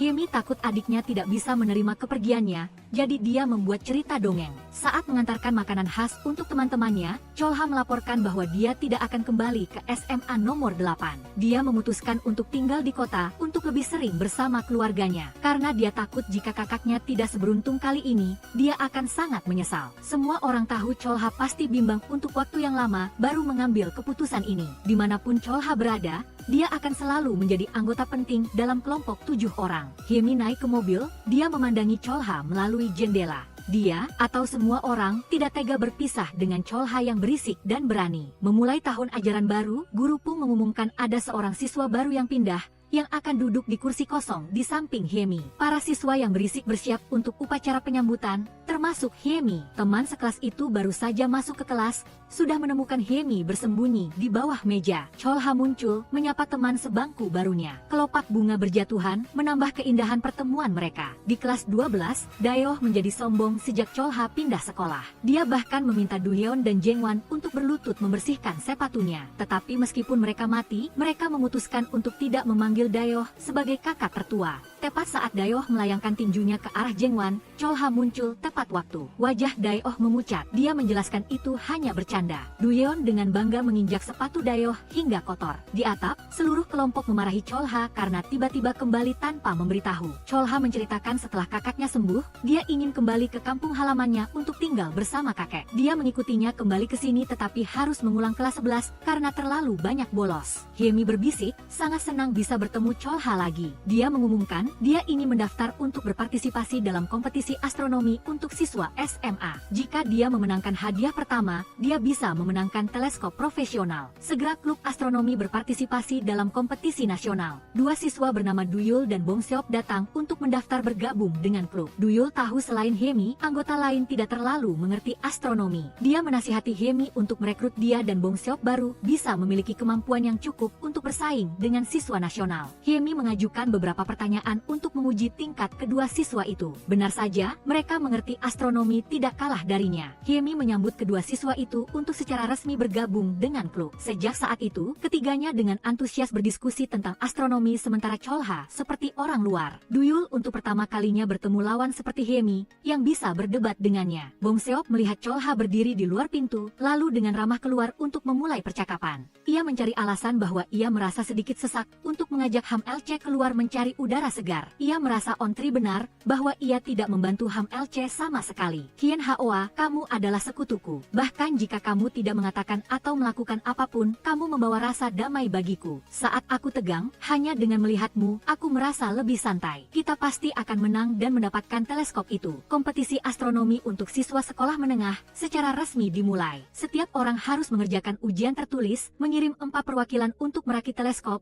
dan terakhir adalah putaran debat. Tim HMLC harus mempertahankan pendapat bahwa manusia adalah peradaban paling canggih di alam semesta. Hien Haoa takut HMLC akan berpikir bahwa peradaban Paus lebih kuat, sehingga akan sulit untuk memenangkan putaran debat ini. HMLC berdiri untuk menyimpulkan, manusia tampak seperti selembar kertas tipis. Tetapi justru karena kecilnya, kita terus bangkit setelah kegagalan, dan kemudian terus menerobos batas. Jadi, manusia di hadapan peradaban manapun, tidak akan mudah jatuh. Ia berpikir bahwa peradaban yang canggih tidak bergantung pada kekuatan, tetapi pada keyakinan untuk menghadapi musuh. Juri menilai Ham LC hanya membuat asumsi, jadi mereka memberinya kesempatan untuk berbicara lagi. Ham LC menegaskan, manusia pernah bertempur dengan peradaban lain. Melihat tatapan kecewa Ham LC, Hien Haoa menyemangatinya karena klub mereka menduduki peringkat kedua nasional. Ia tidak pernah berpikir bahwa ia bisa berpartisipasi dalam kompetisi sebesar itu. Ham LC, jika kita sudah berusaha sekuat tenaga, menang atau kalah tidak lagi penting. Selain itu, apapun yang terjadi, semua orang tetap di sisimu untuk berbagi. Menunggu murid-murid itu kembali dengan kemenangan, Guru Kong secara khusus memuji Ham LC karena bertanding dengan sangat baik. Ibu wali kelas sangat bangga karena mereka telah berusaha keras untuk klub, untuk sekolah menengah nomor 8. Ia mengumumkan bahwa ia telah meminta dukungan dari Kementerian Pendidikan untuk mengkompensasi observatorium. Seluruh kelompok terbang ke observatorium untuk pertama kalinya untuk mengagumi teleskop sebesar itu. Saat mendekorasi panggung festival pertengahan musim gugur, Teren HNG tampak seperti orang yang kehilangan semangat. Setelah Lu DNG menanyainya, ia akhirnya mengakui bahwa ia menyukai DNG sehingga ia ingin mengejarnya. Lu DNG menyarankan temannya untuk memanfaatkan festival pertengahan musim gugur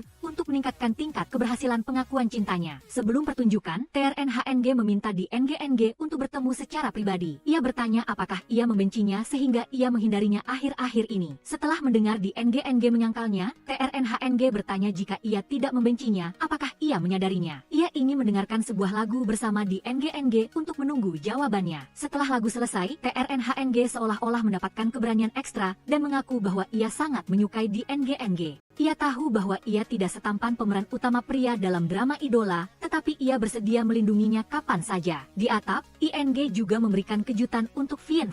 Ia membawa kue manis dan berjalan selangkah demi selangkah ke arahnya. Vien, aku menyukaimu, aku suka melihatmu makan makanan yang aku masak. Vien menyalahkan ING karena sekarang ia tidak bisa makan kue manis dari toko. Ia menghukumnya, ia harus sering membuatkan kue untuknya. Sementara itu, Lu DNG kembali ke taman bunga tempat ia pernah menyatakan cintanya kepada Ham LC. Melihat bintang yang terkubur di pasir, ia juga ingin meninggalkan cintanya di tempat ini. Ham LC, kamu seperti angin kencang yang bertiup ke dalam hatiku, tapi aku tidak bisa kehilanganmu sebagai seorang teman. Jadi, selamat tinggal getaran pertama, selamat tinggal Ham LC. Di belakang panggung, Lu DNG mengucapkan selamat kepada kakak laki-laki itu atas pengakuan cintanya yang sukses. Hien Haoa bermaksud untuk menyebutkan nama orang yang disukainya. Tetapi Lu DNG tahu itu adalah Ham LC. Ia berpura-pura sudah lama menyerah dan menyerahkannya kepada kakak laki-laki itu. Di bawah sorotan panggung, Hien Haoa ingin memberikan sebuah lagu untuk BCH Ham LC. Setiap not musik yang ia tulis berasal dari lubuk hatinya. Ibu wali kelas mendengar muridnya berani menyanyikan lagu cinta dan meminta Hien Haoa untuk datang ke kantornya. Ia buru-buru lari dari panggung, tetapi sayangnya ia menabrakkan gitarnya ke tepi kursi. Ham LC tiba-tiba muncul, menarik Hien Haoa menjauh dari kerumunan. Tiga pasangan menyatakan cinta dengan cara yang berbeda, tetapi semuanya berakhir dengan berlarian. Mereka kebetulan berkumpul di halaman sekolah dan saling berpegangan tangan untuk melarikan diri dari kejaran para guru. Di atap, Hien Haoa meminta maaf karena telah menyebabkan Ham LC dipanggil orang tuanya. Ia beralasan bahwa ia kalah dalam permainan bola basket dan dihukum untuk menyatakan cinta, jadi ia hanya bisa memilihnya. Setelah mendengar itu, Ham LC merasa kecewa dan marah. Kembali ke kelas, Hien Haoa kesal, penonton ingin menonton kehidupan pribadinya. Saat pelajaran mandiri, ia mengirim surat yang mengajaknya pulang bersama, tetapi Ham LC beralasan bahwa ia ada urusan. Di halaman sekolah,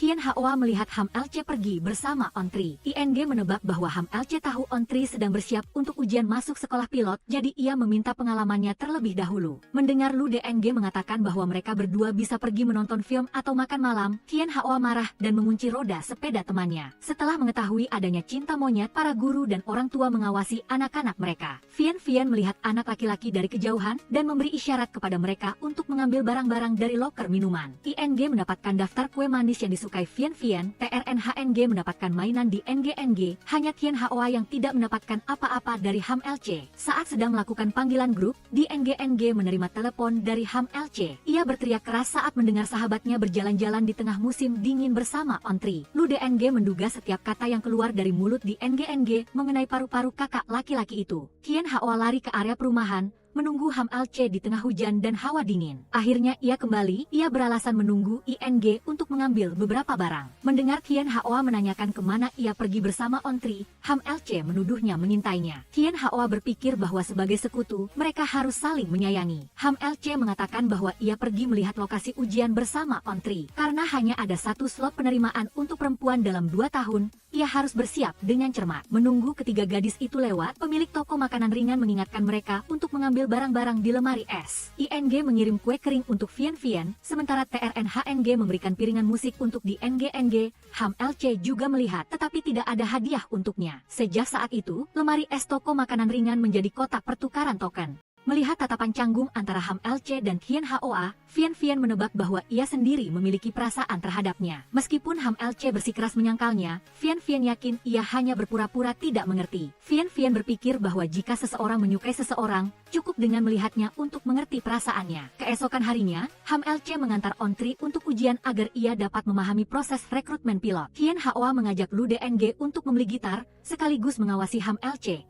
Lu DNG menebak bahwa kakak laki-laki itu tidak akan tahan lagi karena Ham LC dekat dengan Ontri dan juga tidak mengirim token ke lemari es. Melihat Ham LC berpasangan dengan Ontri, Lu DNG merasa khawatir untuk kakak laki-laki itu karena mereka berdua adalah siswa berprestasi dan juga mendaftar ke sekolah pilot yang sama. Jika Hien Haoa tidak lebih proaktif, ia pasti akan kehilangan Ham LC. Saat melewati toko souvenir, Ham LC sangat menyukai model pesawat tempur. Ontri menawarkan untuk membelikannya untuk Ham LC, tetapi ia tidak bisa menerima hadiah yang berharga itu darinya. Hien Haoa menunggu mereka pergi, lalu ia tahu apa yang perlu ia masukkan ke dalam lemari es di toko makanan ringan. Selama pelajaran, Ham LC untuk pertama kalinya mengajak di NGNG pergi ke toilet bersama. Di NGNG mengucapkan selamat kepada sahabatnya, yang secara resmi telah berintegrasi ke dalam kehidupan siswi SMA. Hien Haoa menunggu mereka mendekat, lalu mengingatkan Ham LC untuk mampir ke toko serba ada untuk melihat lemari es. Dalam perjalanan pulang, Hien Haoa mengungkapkan bahwa ia telah memasukkan hadiah besar ke dalam lemari es. Ia tiba-tiba berhenti karena ia tidak melihat lemari es lagi. Pemilik toko mengatakan bahwa ia baru saja menjual lemari es lama ke stasiun barang bekas. Ia buru-buru mengayuh sepedanya untuk mengejar dan secara kebetulan bertemu dengan Ham LC yang juga sedang berlari ke stasiun barang bekas. Akhirnya mereka bertemu dengan mobil pengumpul barang bekas.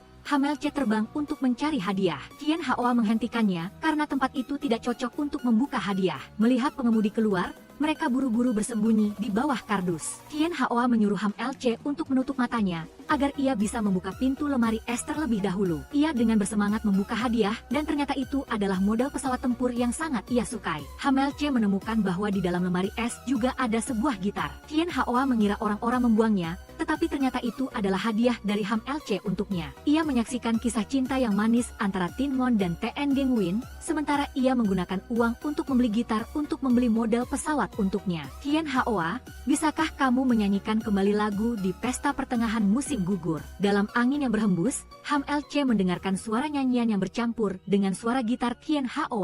Di Sita, tempat duduk terpisah, hati harus disembunyikan di dalam lemari es. Dua kata cinta monyet memiliki nama lain, yaitu cinta pertama. Itu dicampur ke dalam kue manis, disembunyikan dalam lirik lagu. Jika tidak diucapkan sekarang, apakah bertahun-tahun kemudian juga tidak ada yang akan tahu? Hati ditekan tombol jeda, apakah masih akan ada dan tidak berubah? Salju pertama turun, Tian Hao berjalan mendekat ke arah Ham LC. Ia bermaksud mengambil serpihan salju di bahu Ham LC, tetapi ia takut itu adalah lelucon baru dari Tian Hao. Setelah Ham LC di gerbang sekolah, On Tri memintanya untuk membuka observatorium. Ia ingat bahwa ini adalah waktu terbaik untuk melihat bintang besar rasi bintang Orion, jadi ia mengajaknya untuk mengaguminya bersama di malam hari. Dari jauh, Tian Hao melihat mereka akrab, dan hatinya dipenuhi dengan kemarahan. Saat istirahat makan siang, Tian Hao kebetulan bertemu On Tri di toko makanan ringan. Ia bertanya-tanya mengapa On Tri terus-menerus mengikuti Ham LC. On Tri mengatakan bahwa ia memiliki sedikit teman, dan sejak kecil ia hanya bermain dengan Pung Pung, putri dari teman orang tuanya. Hingga saat ini, ia baru memilih satu-satunya teman, yaitu Ham LC. Ia juga percaya diri bahwa ia suka berteman dengannya. Tian Hao marah, menantang On Tri dalam kemampuan makan mie. Melihat Tian Hao yang terlalu ingin menang hingga tersedak, On Tri membawakan air untuk teman sekelasnya. Tepat pada saat itu, Pung Pung menelepon meminta bantuan On Tri. Ham LC melihat Tian Hao bergegas pergi bersama On Tri, jadi ia mengikutinya dari belakang. Di sisi lain, Pung Pung diintimidasi oleh sekelompok preman dan didorong ke sebuah bangunan kosong. Pemimpin geng itu menyukai Pung Pung,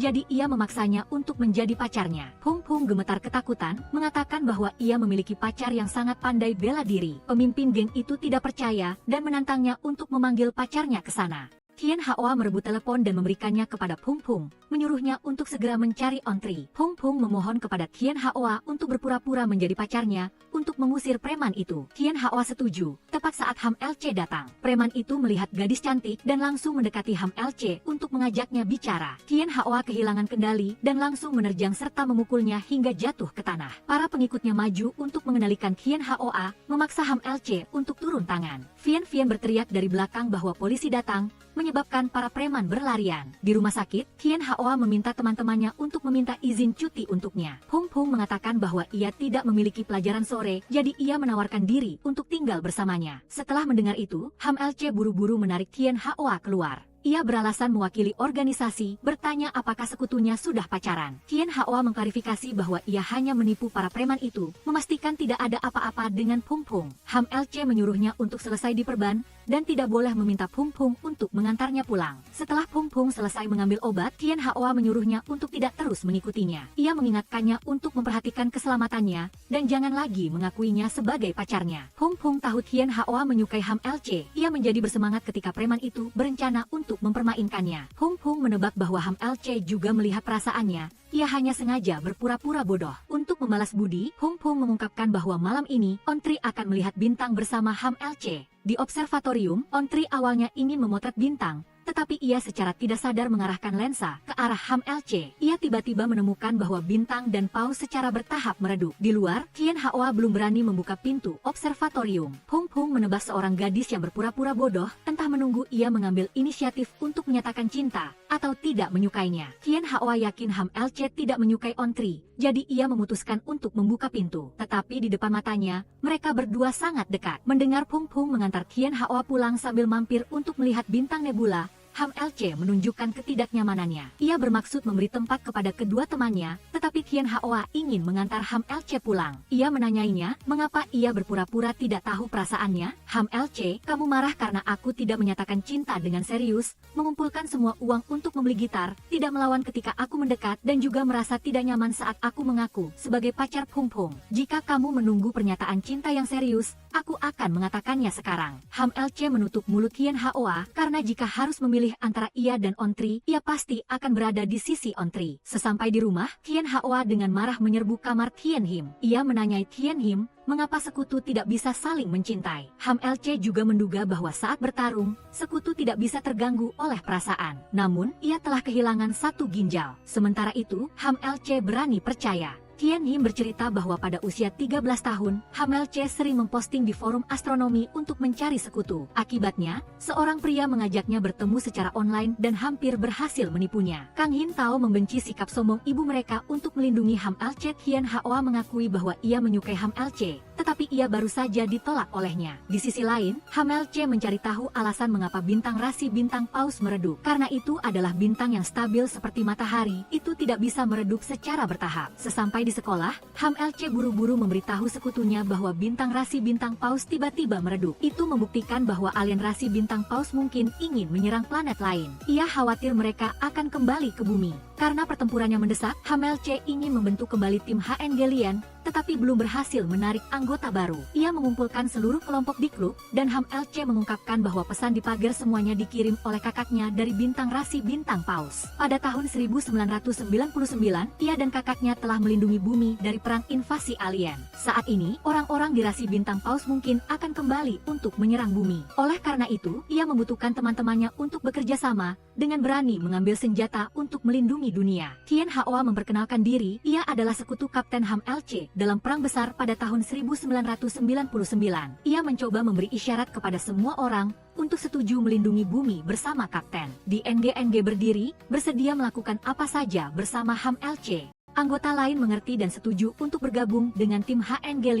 Hanya Lu DNG yang menolak karena ia menganggap semua orang membuat kekacauan. Tien Hoa menghentikan Lu DNG, lalu buru-buru menariknya keluar untuk berbicara. Lu DNG tidak mengerti mengapa ia harus membantu Ham LC percaya pada hal-hal yang tidak ada. Vian berpikir bahwa Lu DNG menganggap Ham LC sebagai teman, jadi ia harus memahaminya. Saat Lu DNG kembali, Ham LC tidak memaksanya untuk bertarung bersamanya. Tapi Lu DNG setuju, ia bergabung dengan pasukan HN. Ham LC berterima kasih kepada teman-temannya yang bersedia berdiri di sisinya. Ia berencana untuk membuat rencana pertempuran, tetapi pertama-tama ia harus menghilangkan kurungan guru dan orang tua. Jika berhasil, sekolah harus membuka kembali atap dan mengembalikan ponsel untuk seluruh kelompok. Karena jika mereka bersama dapat meningkatkan prestasi, tidak perlu dilarang. Ibu wali kelas meminta 2 guru untuk membawa papan prestasi dan membuat kesepakatan bahwa setiap siswa harus meningkatkan 30 poin pada akhir semester. Khusus untuk prestasi Ham LC yang sudah sangat tinggi, ia harus hampir mencapai batas poin maksimal. Di luar, Lu DNG menyalahkan Ham LC karena tidak berdiskusi terlebih dahulu. Ia lebih suka disuruh berkelahi daripada harus tenggelam dalam belajar. Ham LC mengajak seluruh kelompok untuk pulang sekolah, lalu mampir ke rumahnya untuk melihat beberapa hal. Sesampai di rumah Ham LC, semua orang terdiam di depan foto kakaknya, Ham Fe. Ham LC menjelaskan bahwa orang tuanya tidak tahu bahwa kakaknya masih hidup, jadi mereka memasang foto peringatan. Kamar Ham LC dikelilingi oleh banyak lukisan dan pengetahuan tentang astronomi. Ia memperkenalkan bahwa lantai di atas adalah milik kakaknya. Sebelum ditangkap ke bintang rasi bintang Paus, Ham Fe meninggalkan 4 lukisan. Ia ingin berbagi rahasia terpenting dengan semua orang. Ham LC bercerita pada hari pertama tahun 2000, ia menerima 4 gambar. Ham Fe berjanji suatu hari akan kembali padanya. Musuh utama adalah Tien Hoa. Saat pergi, Vian meminta penjelasan dari Tien Hoa. Ia harus menceritakan kisah panjang tentang takdir antara kakak Tien Him dan Ham Fe. Pada akhir pekan, Tien Hoa membawa teman-temannya mengunjungi markas rahasia. Dengan kecintaannya pada cerita seni bela diri, ia percaya bahwa ia akan dapat melatih seni bela diri yang hebat di gedung tua ini. Hanya Ham LC yang memuji bahwa markas rahasia itu sangat tenang, cocok untuk teman-teman berlatih soal. Setelah menyelesaikan soal pertama, prestasi Lu DNG berada di peringkat terakhir. Dalam 10 hari ke depan, ia akan membantu setiap orang meningkatkan prestasi mereka sebesar 30 poin. Vian bertanya-tanya bagaimana Ham LC bisa menyelesaikan soal kelas 12. Ham LC menegaskan bahwa ia telah selesai membaca buku kelas 12 dan juga telah menandai bagian-bagian penting untuk kakak kelasnya. Sejak saat itu, rumah tua itu menjadi kelas tambahan dan setiap orang selalu membawa buku mereka kemanapun mereka pergi. Tien Him untuk pertama kalinya melihat adiknya belajar dengan rajin. Ibu di NGNG senang karena anak-anaknya datang terlambat untuk belajar kelompok. Ibu wali kelas berniat memarahi anak-anak yang bolos pelajaran mandiri, tetapi ia tidak menyangka bahwa mereka membuka kelas tambahan sendiri di ruangan sebelah. Sepulang sekolah, Hien Hoa sedih karena nilainya masih belum cukup. Ham LC duduk di sepeda, menyuruhnya untuk mengantarnya ke markas rahasia. Ia mengajarkan Hien Hoa jurus rahasia seni bela diri, memastikan ia akan menguasai teknik tersebut hanya dalam 1 malam. Ternyata, ia menemukan bahwa Hien Hoa cukup baik dalam matematika, jadi ia ingin ia meninjau lebih banyak untuk mendapatkan beberapa poin. Ham LC mengatakan bahwa orang tuanya pergi untuk perjalanan bisnis, jadi ia akan tinggal dan menunggu Hien Hoa selesai mengerjakan soal. Akhirnya tiba waktunya, setiap orang bekerja keras untuk tujuan yang sama. Meskipun mereka tahu bahwa cita-cita Ham LC sangat tidak realistis, mereka bersedia berada di sisi teman-teman mereka. Di lapangan, di NGNG bertanya, apakah Ham LC akan marah jika semua orang gagal dalam ujian? Ham LC berterima kasih kepada teman-temannya karena telah berusaha untuknya. Jika kita gagal dalam ujian, kita masih bisa mengobrol online dan bertemu secara sembunyi-sembunyi di luar sekolah. Di NGNG merasa bahwa Ham LC benar-benar berubah.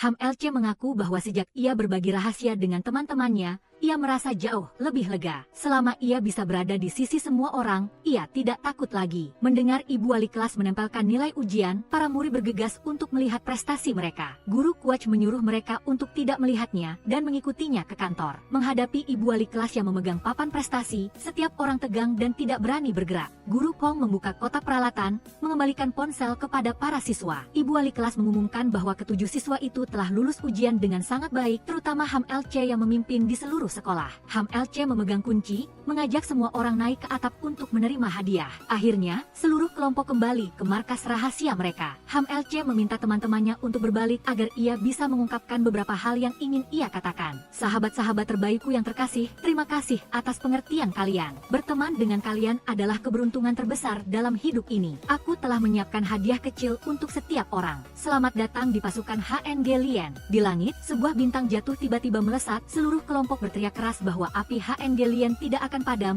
ambisi masa muda tidak akan putus, mereka akan melindungi dunia. Tepat saat ayah Ham LC menelepon, ia melihat 4 gambar. Menunggu putrinya pulang, Tuan BCH meminta maaf karena melihat barang-barang di kamar putrinya. Ia bertanya kepada Ham LC mengapa ia tidak pernah melihat lukisan Ham Fei ini. Ia berpikir bahwa ayahnya begitu sibuk, jadi ia tidak peduli dengan apapun. Ham LC membawa lukisan itu kembali ke kamarnya, lalu menelepon Hien Hoa untuk memintanya datang membantunya menyimpannya. Kebetulan, Ontri menelepon untuk mengajak Ham LC bertemu di bawah rumah.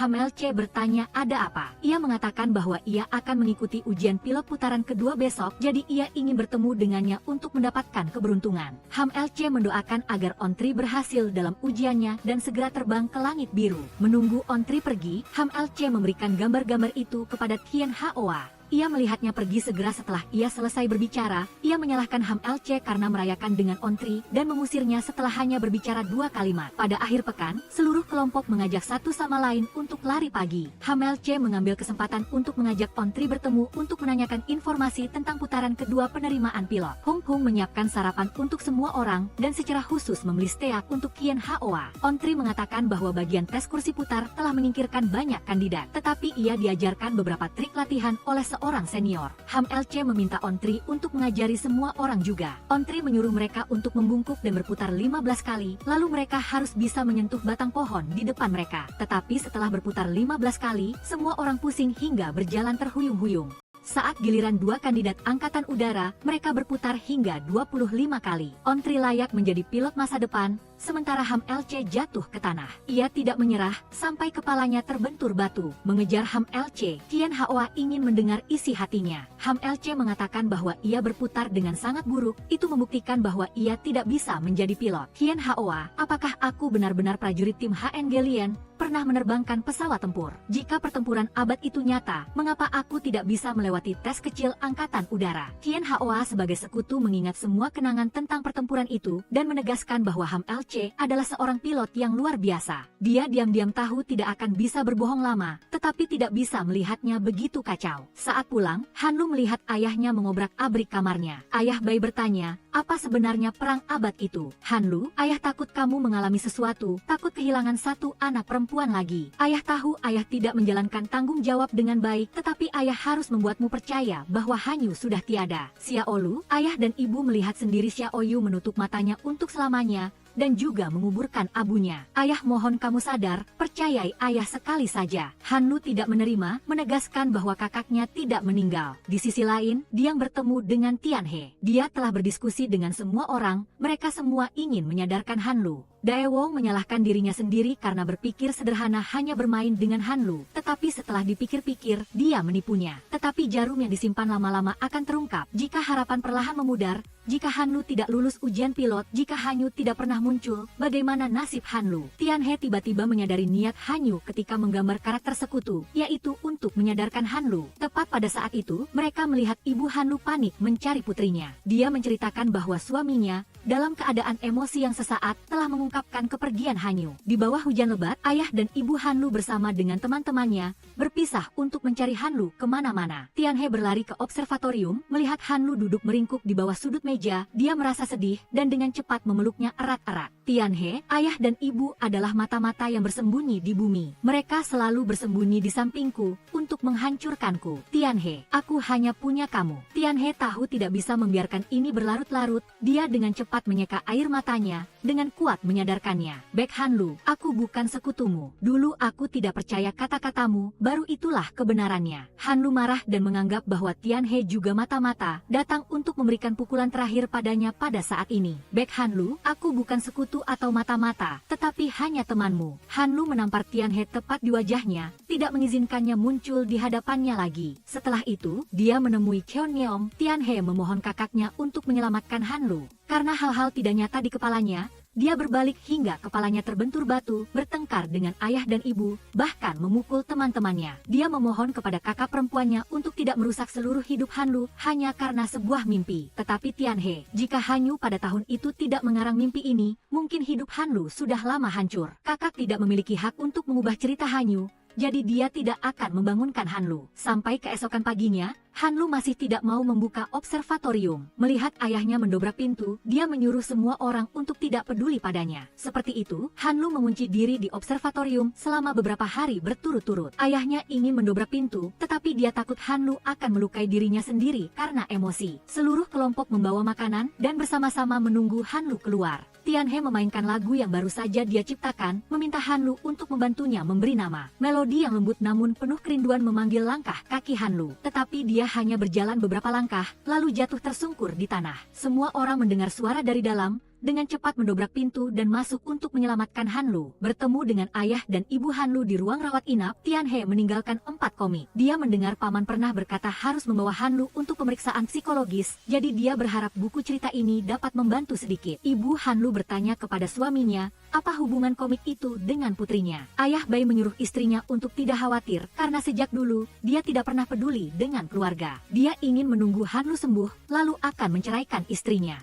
Ibu Bai berpikir, seharusnya mereka sudah bercerai sejak kehilangan Hanyu. Mereka tidak tahu bahwa Hanlu diam-diam meneteskan air mata. Pada hari ulang tahunnya, Hanlu masih menunggu pesan dari kakaknya. Untuk menyembuhkan putrinya, ayah Bai mencari Cheonyeom selama setengah bulan. Karena dia percaya lukisan yang ditinggalkan Hanyu pasti berhubungan dengan teman dekat yang satu kamar dengannya di rumah sakit pada tahun itu. Ibu Bai mengingatkannya, Cheonyeom menderita penyakit yang sama dengan Hanyu, mungkin sekarang sudah meninggal sejak lama. Tepat pada saat itu, ayah Bai melihat Cheonyeom duduk di bawah taman, tetapi dia mengatakan tidak mengenal Hanyu. Mendengar Tianhe memanggilnya kakak, ayah Bai bertanya apa sebenarnya yang terjadi. Sesampainya di kafe, Cheonyeom terpaksa mengakui semuanya. Dia diminta oleh Hanyu untuk mengirim 4 komik perang abad kepada Hanlu. Selain itu, dia akan mengirim pesan pada setiap ulang tahun untuk memastikan Hanlu percaya kakaknya berada di planet lain. Dia mendengar bahwa kedua orang tua selalu sibuk, membuat Hanyu mengarang sebuah mimpi, dan juga tidak merasa tenang untuk menyerahkan Xiaolu kepada ayah dan ibu. Saat Hanlu membutuhkan kasih sayang dan perlindungan, di mana ayah dan ibu, semua orang mengira Hanyu mengada-ada, tetapi kakak Cheonyeom tahu bahwa dia kesakitan sampai tidak bisa memegang pensil, namun tetap gigih menggambar sedikit demi sedikit. Setiap kali menggambar, Hanyu menangis hingga air matanya kering. Tetapi dia harus melakukannya karena itu adalah satu-satunya cara untuk melindungi adiknya. Mengejar kakaknya, Tianhe tahu selama bertahun-tahun ini, kakaknya selalu mengirimkan cinta dan harapan dalam setiap pesan untuk Hanlu. Oleh karena itu, cerita itu tidak lagi hanya milik Hanyu, orang yang diandalkan Hanlu adalah Cheonyeong. Akhirnya, Hanlu juga menunggu pesan dari kakaknya. Dia berlari secepat kilat ke tempat yang dijanjikan untuk menjemput kakaknya kembali. Tianhe mendorong kursi roda, membawa Cheonyeong ke hadapan Hanlu. Dia menggenggam tangan adik kecilnya, menceritakan bahwa dia sangat menyayangi Hanyu. Hanyu pernah bercerita, adiknya sangat suka astronomi, bahkan membayangkan akan terbang ke luar angkasa bertemu alien. Hanyu tahu adiknya pemalu, jadi dia menggambar Hanlu menjadi seorang pilot wanita yang menerbangkan pesawat tempur. Dia juga menambahkan sekutu, agar ketika dia tidak ada lagi, adiknya masih memiliki harapan untuk menemukan teman baru. Dia percaya orang yang cukup mencintai Hanlu akan bersedia berada di sisinya dan bermimpi bersama dalam mimpi absurd ini. Sebelum saat kematiannya, Hanyu meminta Cheonyeong untuk membantunya mengirim komik dan alat pengirim pesan kepada Hanlu. Dia berpesan kepada Cheonyeong untuk tidak melupakannya, lalu menutup mata melupakan semua rasa sakit penyakitnya. Hanlu tidak percaya, harus mencari cara untuk mengirim pesan kepada kakaknya. Hanlu, setiap pesan yang kamu terima, semua ditulis oleh kakak. Cheonyeong menyambungkan pemancar, menyuruh Hanlu untuk sadar. Hanlu, mohon kamu melangkahkan kaki keluar dari mimpi tidak nyata ini. Hanlu tiba-tiba melihat bayangan Hanyu. Kakak, Hanlu, perpisahan sebenarnya tidak sesulit itu. Setelah waktu yang sangat lama, kita akan teroksidasi menjadi atom, bisa berubah menjadi segelas minuman ringan yang sama, atau dua butir debu yang saling bersandar. Atom di alam semesta selamanya tidak akan hancur, agar kita kakak beradik bisa bertemu kembali. Hanlu, selamat tinggal. Hang dan Yuan bersama-sama berjuang untuk ujian masuk perguruan tinggi di depan. Setelah ketiga teman dibebaskan, Tianhe belum mentraktir semua orang makanan enak. Liu Yang ingin menelepon Hanlu, tetapi Tianhe mendengar dia masih belum mau keluar dari kamar. Setelah hari itu, kondisi penyakit kakaknya juga semakin memburuk. Karena cerita perang abad juga membawa harapan bagi Cheonyeong sendiri. Hanlu berdiri memandangi teman-temannya dari jauh, telah mendengar semua kata-kata Tianhe. Setelah membawa kakaknya ke rumah sakit provinsi, Tianhe bertemu dengan ayah dan ibu yang sedang duduk menangis di halaman belakang. Ibu tidak bisa menerima kenyataan, sementara ayah menyalahkan dirinya sendiri yang seorang dokter tetapi tidak bisa menyelamatkan putrinya. Kelompok teman-teman pergi ke provinsi untuk menjenguk kakak Cheonyeong. Tepat pada saat itu mereka melihat Tianhe duduk menangis sendirian. Dia terisak-isak sambil memberitahu semua orang bahwa kakaknya mungkin tidak akan selamat. Dia ingat teman-temannya bersamanya, menyelundupkan kakak Cheonyeong keluar dari rumah sakit. Setelah membawa Tran Hang ke ruang rawat inap, Tianhe menyuruh ibunya segera pergi menemui ayah. Dia ingat kakaknya pernah berkata, sangat bahagia menjadi anak ayah dan ibu. Tianhe menggenggam erat tangannya, melepaskan satu persatu peralatan medis dari tubuh kakaknya. Di luar, orang-orang yang tersisa mengalihkan perhatian dua perawat. Mereka mengancam jika para siswa masih membuat kekacauan, mereka akan memanggil penjaga keamanan. Tepat pada saat itu, Hanlu terluka di lengannya, meminta perawat untuk membalutnya. 4 orang mengepung perawat yang lain, membantu Tianhe berhasil menggendong kakaknya melarikan diri. Berkumpul di luar gerbang rumah sakit, Tianhe berterima kasih kepada Hanlu. Cheonyeong terbangun, ingin pergi menonton Olimpiade Beijing. Dia berterima kasih kepada adiknya karena telah memenuhi keinginan terakhirnya yaitu, jangan membiarkannya mati di rumah sakit. Tianhe terpaksa mencari sebuah kafe bir di luar ruangan, membiarkan kakaknya menonton pertandingan bola basket antara Tiongkok dan Jerman. Cheonyeong meminta maaf karena telah menipu Hanlu selama bertahun-tahun ini. Hanlu berterima kasih kepada Cheonyeong karena telah menggantikan Hanyu sebagai kakaknya. Cheonyeong akhirnya merasa lega. Dia melihat gelembung udara dalam gelas minuman ringan, membayangkan Hanyu kembali menjemputnya. Dia perlahan-lahan bersandar pada adiknya, lalu pergi untuk selamanya. Melihat putrinya yang sudah tak bernyawa di ranjang rumah sakit, Ibu Tianhe menyalahkan putranya, merebut kesempatan terakhir baginya untuk berbicara dengan Cheonyeong. Dia ingin putrinya hidup beberapa hari lagi, bahkan 1 jam. Tianhe hanya diam, berlutut di samping ranjang rumah sakit. Setelah Tianhe keluar, Hanlu ingin tinggal di sisinya. Dia ingin masuk dan menjelaskan kepada kedua orang tua bahwa Tianhe tidak sembarangan membawa kakaknya keluar dari rumah sakit. Tianhe berpikir itu tidak perlu karena keluarganya belum bisa menerima kepergian Cheonyeong. Pulang kampung bersama Tianhe, Hanlu ingin bersama-sama menghadapi ayah dan ibu. Mereka menanyakan kabar kesehatan Cheonyeong, dan juga menyiapkan barang-barang untuk menjenguk cucu mereka di rumah sakit provinsi. Hanlu sekarang mengerti mengapa kakaknya berbohong bahwa dia tidak akan pernah mati. Karena pada saat ini, dia juga tidak tega merenggut harapan ayah dan ibu. Dia memberitahu bahwa di luar negeri baru saja ditemukan obat khusus yang dapat menyembuhkan penyakit Cheonyeong. Kedua orang tua berencana besok akan membawa kakaknya ke luar negeri untuk berobat. Memasuki tahun ajaran baru, Guru Pong menyuruh murid-muridnya memikirkan tentang keinginan masuk ke universitas mana. Tianhe melihat Hanlu seperti orang yang kehilangan semangat, lalu mengajak bertemu di malam hari untuk melihat bintang. Di observatorium, Tianhe merasa beruntung karena dia bisa kembali bahagia. Tetapi dia tidak mengerti mengapa belakangan ini dia menghindari klub astronomi dan juga tidak mendaftar ujian pilot. Hanlu bercerita bahwa dulu, dia tidak takut pada apapun. Setelah mengetahui kebenaran, dia baru menyadari bahwa dia hanya seorang gadis biasa, tidak bisa menyelamatkan dunia atau mewujudkan mimpinya. Apalagi, matanya begitu buruk, bagaimana bisa menjadi pilot? Mendengar Hanlu bertanya tentang jurusan yang dia pilih, Tianhe mengatakan dia suka meneliti transmisi, tetapi takut nilainya tidak cukup tinggi. Sejak dia tahu Guru Jing membuat pemancar untuk kakak Cheonyeong,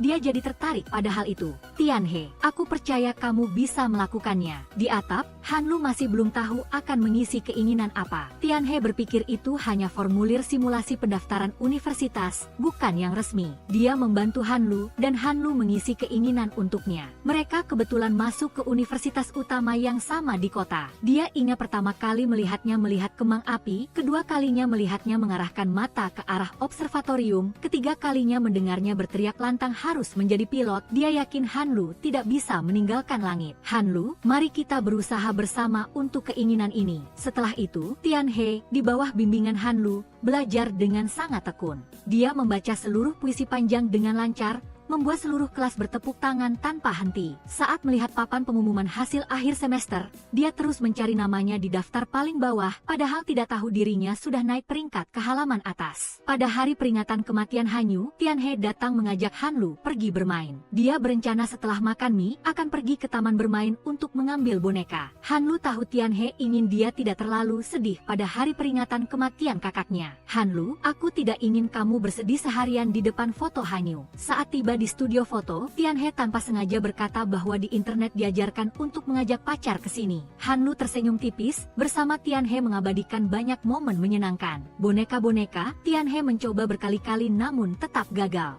Saat giliran Hanlu beraksi, dia langsung berhasil pada percobaan pertama. Tempat selanjutnya adalah taman bermain. Tianhe mengajak Hanlu ke komedi putar. Karena hanya tersisa satu tempat duduk, maka dia rela menjadi ksatria yang berdiri di samping putri kecil. Dia juga merekam lagu baru yang dia tulis, agar dia terbuai dalam angin sejuk. Hanlu, sekarang aku bukan sekutu, lalu aku ini apa bagimu? Tianhe, kamu adalah teman, dan juga orang yang paling mengerti aku. Hanlu menarik Tianhe ke mercusuar. Dia bercerita setiap kali merindukan kakaknya, dia akan lari ke sini dan berteriak. Tianhe bersimpati dengan Hanlu, karena dia juga sangat merindukan kakak Cheonyeong. Menunggu mercusuar menyala, Hanlu berteriak keras ke langit bahwa, aku tidak menyalahkan kakak Hanyu lagi, karena sekarang, dia memiliki mimpi baru, yang tidak akan pernah dia tinggalkan selamanya. Saat giliran Tianhe, dia juga meminjam angin, membawa pesannya ke langit yang tinggi. Kakak Cheonyeong, aku sangat-sangat merindukanmu. Aku akan merawat Hanlu dengan baik, jadi kakak bisa tenang pergi mencari Hanyu. Saat tiba di depan rumah,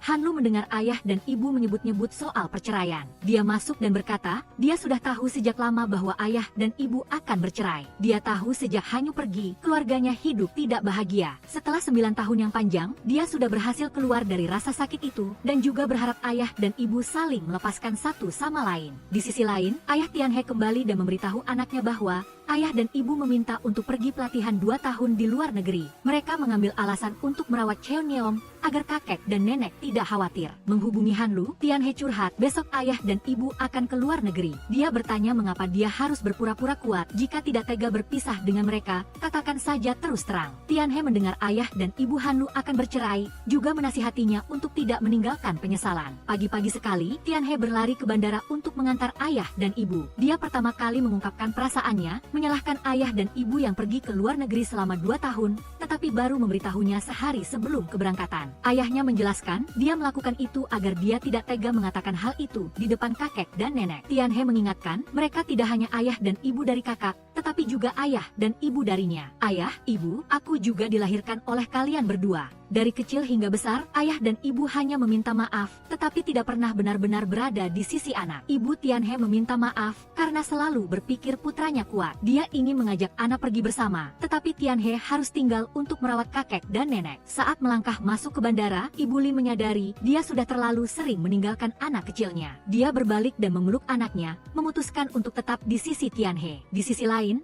Han Lu mengejar ayah dan ibu hingga ke kantor catatan sipil. Dia ingat saat kecil, dia sangat menyalahkan ayah dan ibu yang selalu sibuk bekerja. Tetapi kakak Hanyu mengatakan, tidak semua ayah dan ibu harus berputar di sekitar anak-anak. Mereka juga punya impian, sama seperti Han Lu yang ingin menjadi pilot, Hanyu yang suka menggambar komik. Kakakmu mengungkapkan bahwa di kehidupan selanjutnya dia masih ingin menjadi anak ayah dan ibu. Han Lu, ibu bersalah pada kalian berdua. Ibu selalu berpikir jika saat itu punya banyak uang, pasti bisa menyelamatkan Hanyu. Karena itu selama bertahun-tahun ini, ibu hidup dalam rasa menyalahkan diri sendiri karena tidak bisa menghasilkan uang, juga menyalahkan ayah yang tidak pandai, membuat pengobatan Hanyu tertunda. Oleh karena itu, ibu membenamkan diri dalam mencari uang untuk memberimu kehidupan yang lebih baik. Namun hasilnya, ibu tidak bisa memberimu keluarga yang utuh. Han Lu berpikir meskipun ayah dan ibu tidak lagi bersama, mereka akan selalu menjadi ayah dan ibu baginya. Setelah berhasil menyelamatkan dunia kecil, Tianhe terus-menerus naik peringkat dalam ujian simulasi masuk universitas,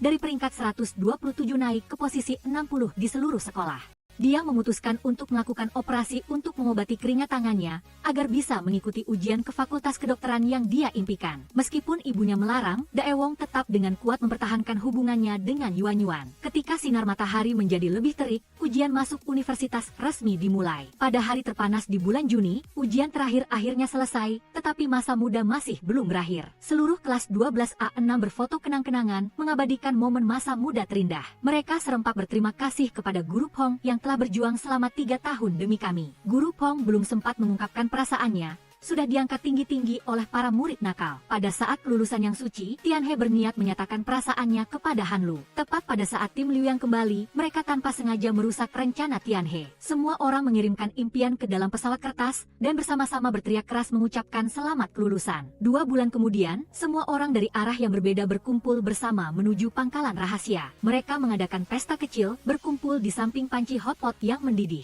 Dia mengumumkan, keluarganya secara resmi telah melunasi semua utang. Dalam waktu dekat, dia bersama ibunya akan berusaha mengumpulkan uang untuk membeli kembali toko. Tran Hang memberikan setiap teman 1 cangkir, hanya memberikan 1 sek cangkir pasangan beserta kalungnya khusus untuk Diang. Liu Yang memamerkan bahwa dia baru saja mendapat SIM, bersiap-siap untuk memikat para senior. Daewong sedang belajar memasak, mengundang semua orang untuk menilai keahliannya. Yuan Yuan baru saja mempelajari tarian baru, ingin menampilkannya agar dinikmati semua orang. Diang selalu berada di sisiku selama tahun-tahun masa muda. Dia juga berterima kasih pada Yuan Yuan yang mau bermain dengan 3 orang bodoh yang nakal. Dia menyuruh Daewong menunggu dia menjadi kaya, akan menginvestasikan uang untukmu membuka rantai kuliner. Dia khawatir pada calon dokter Diang, yang selalu ribut dan mengganggu pasien. Hanya kepada Han Lu, Tianhe ingin menyampaikan perasaannya secara langsung kepadanya. Han Lu, aku sudah memikirkan banyak cara untuk menyatakan perasaanku padamu. Tetapi aku menemukan, tidak ada cara yang bisa sepenuhnya mengungkapkan semua perasaan di hatiku.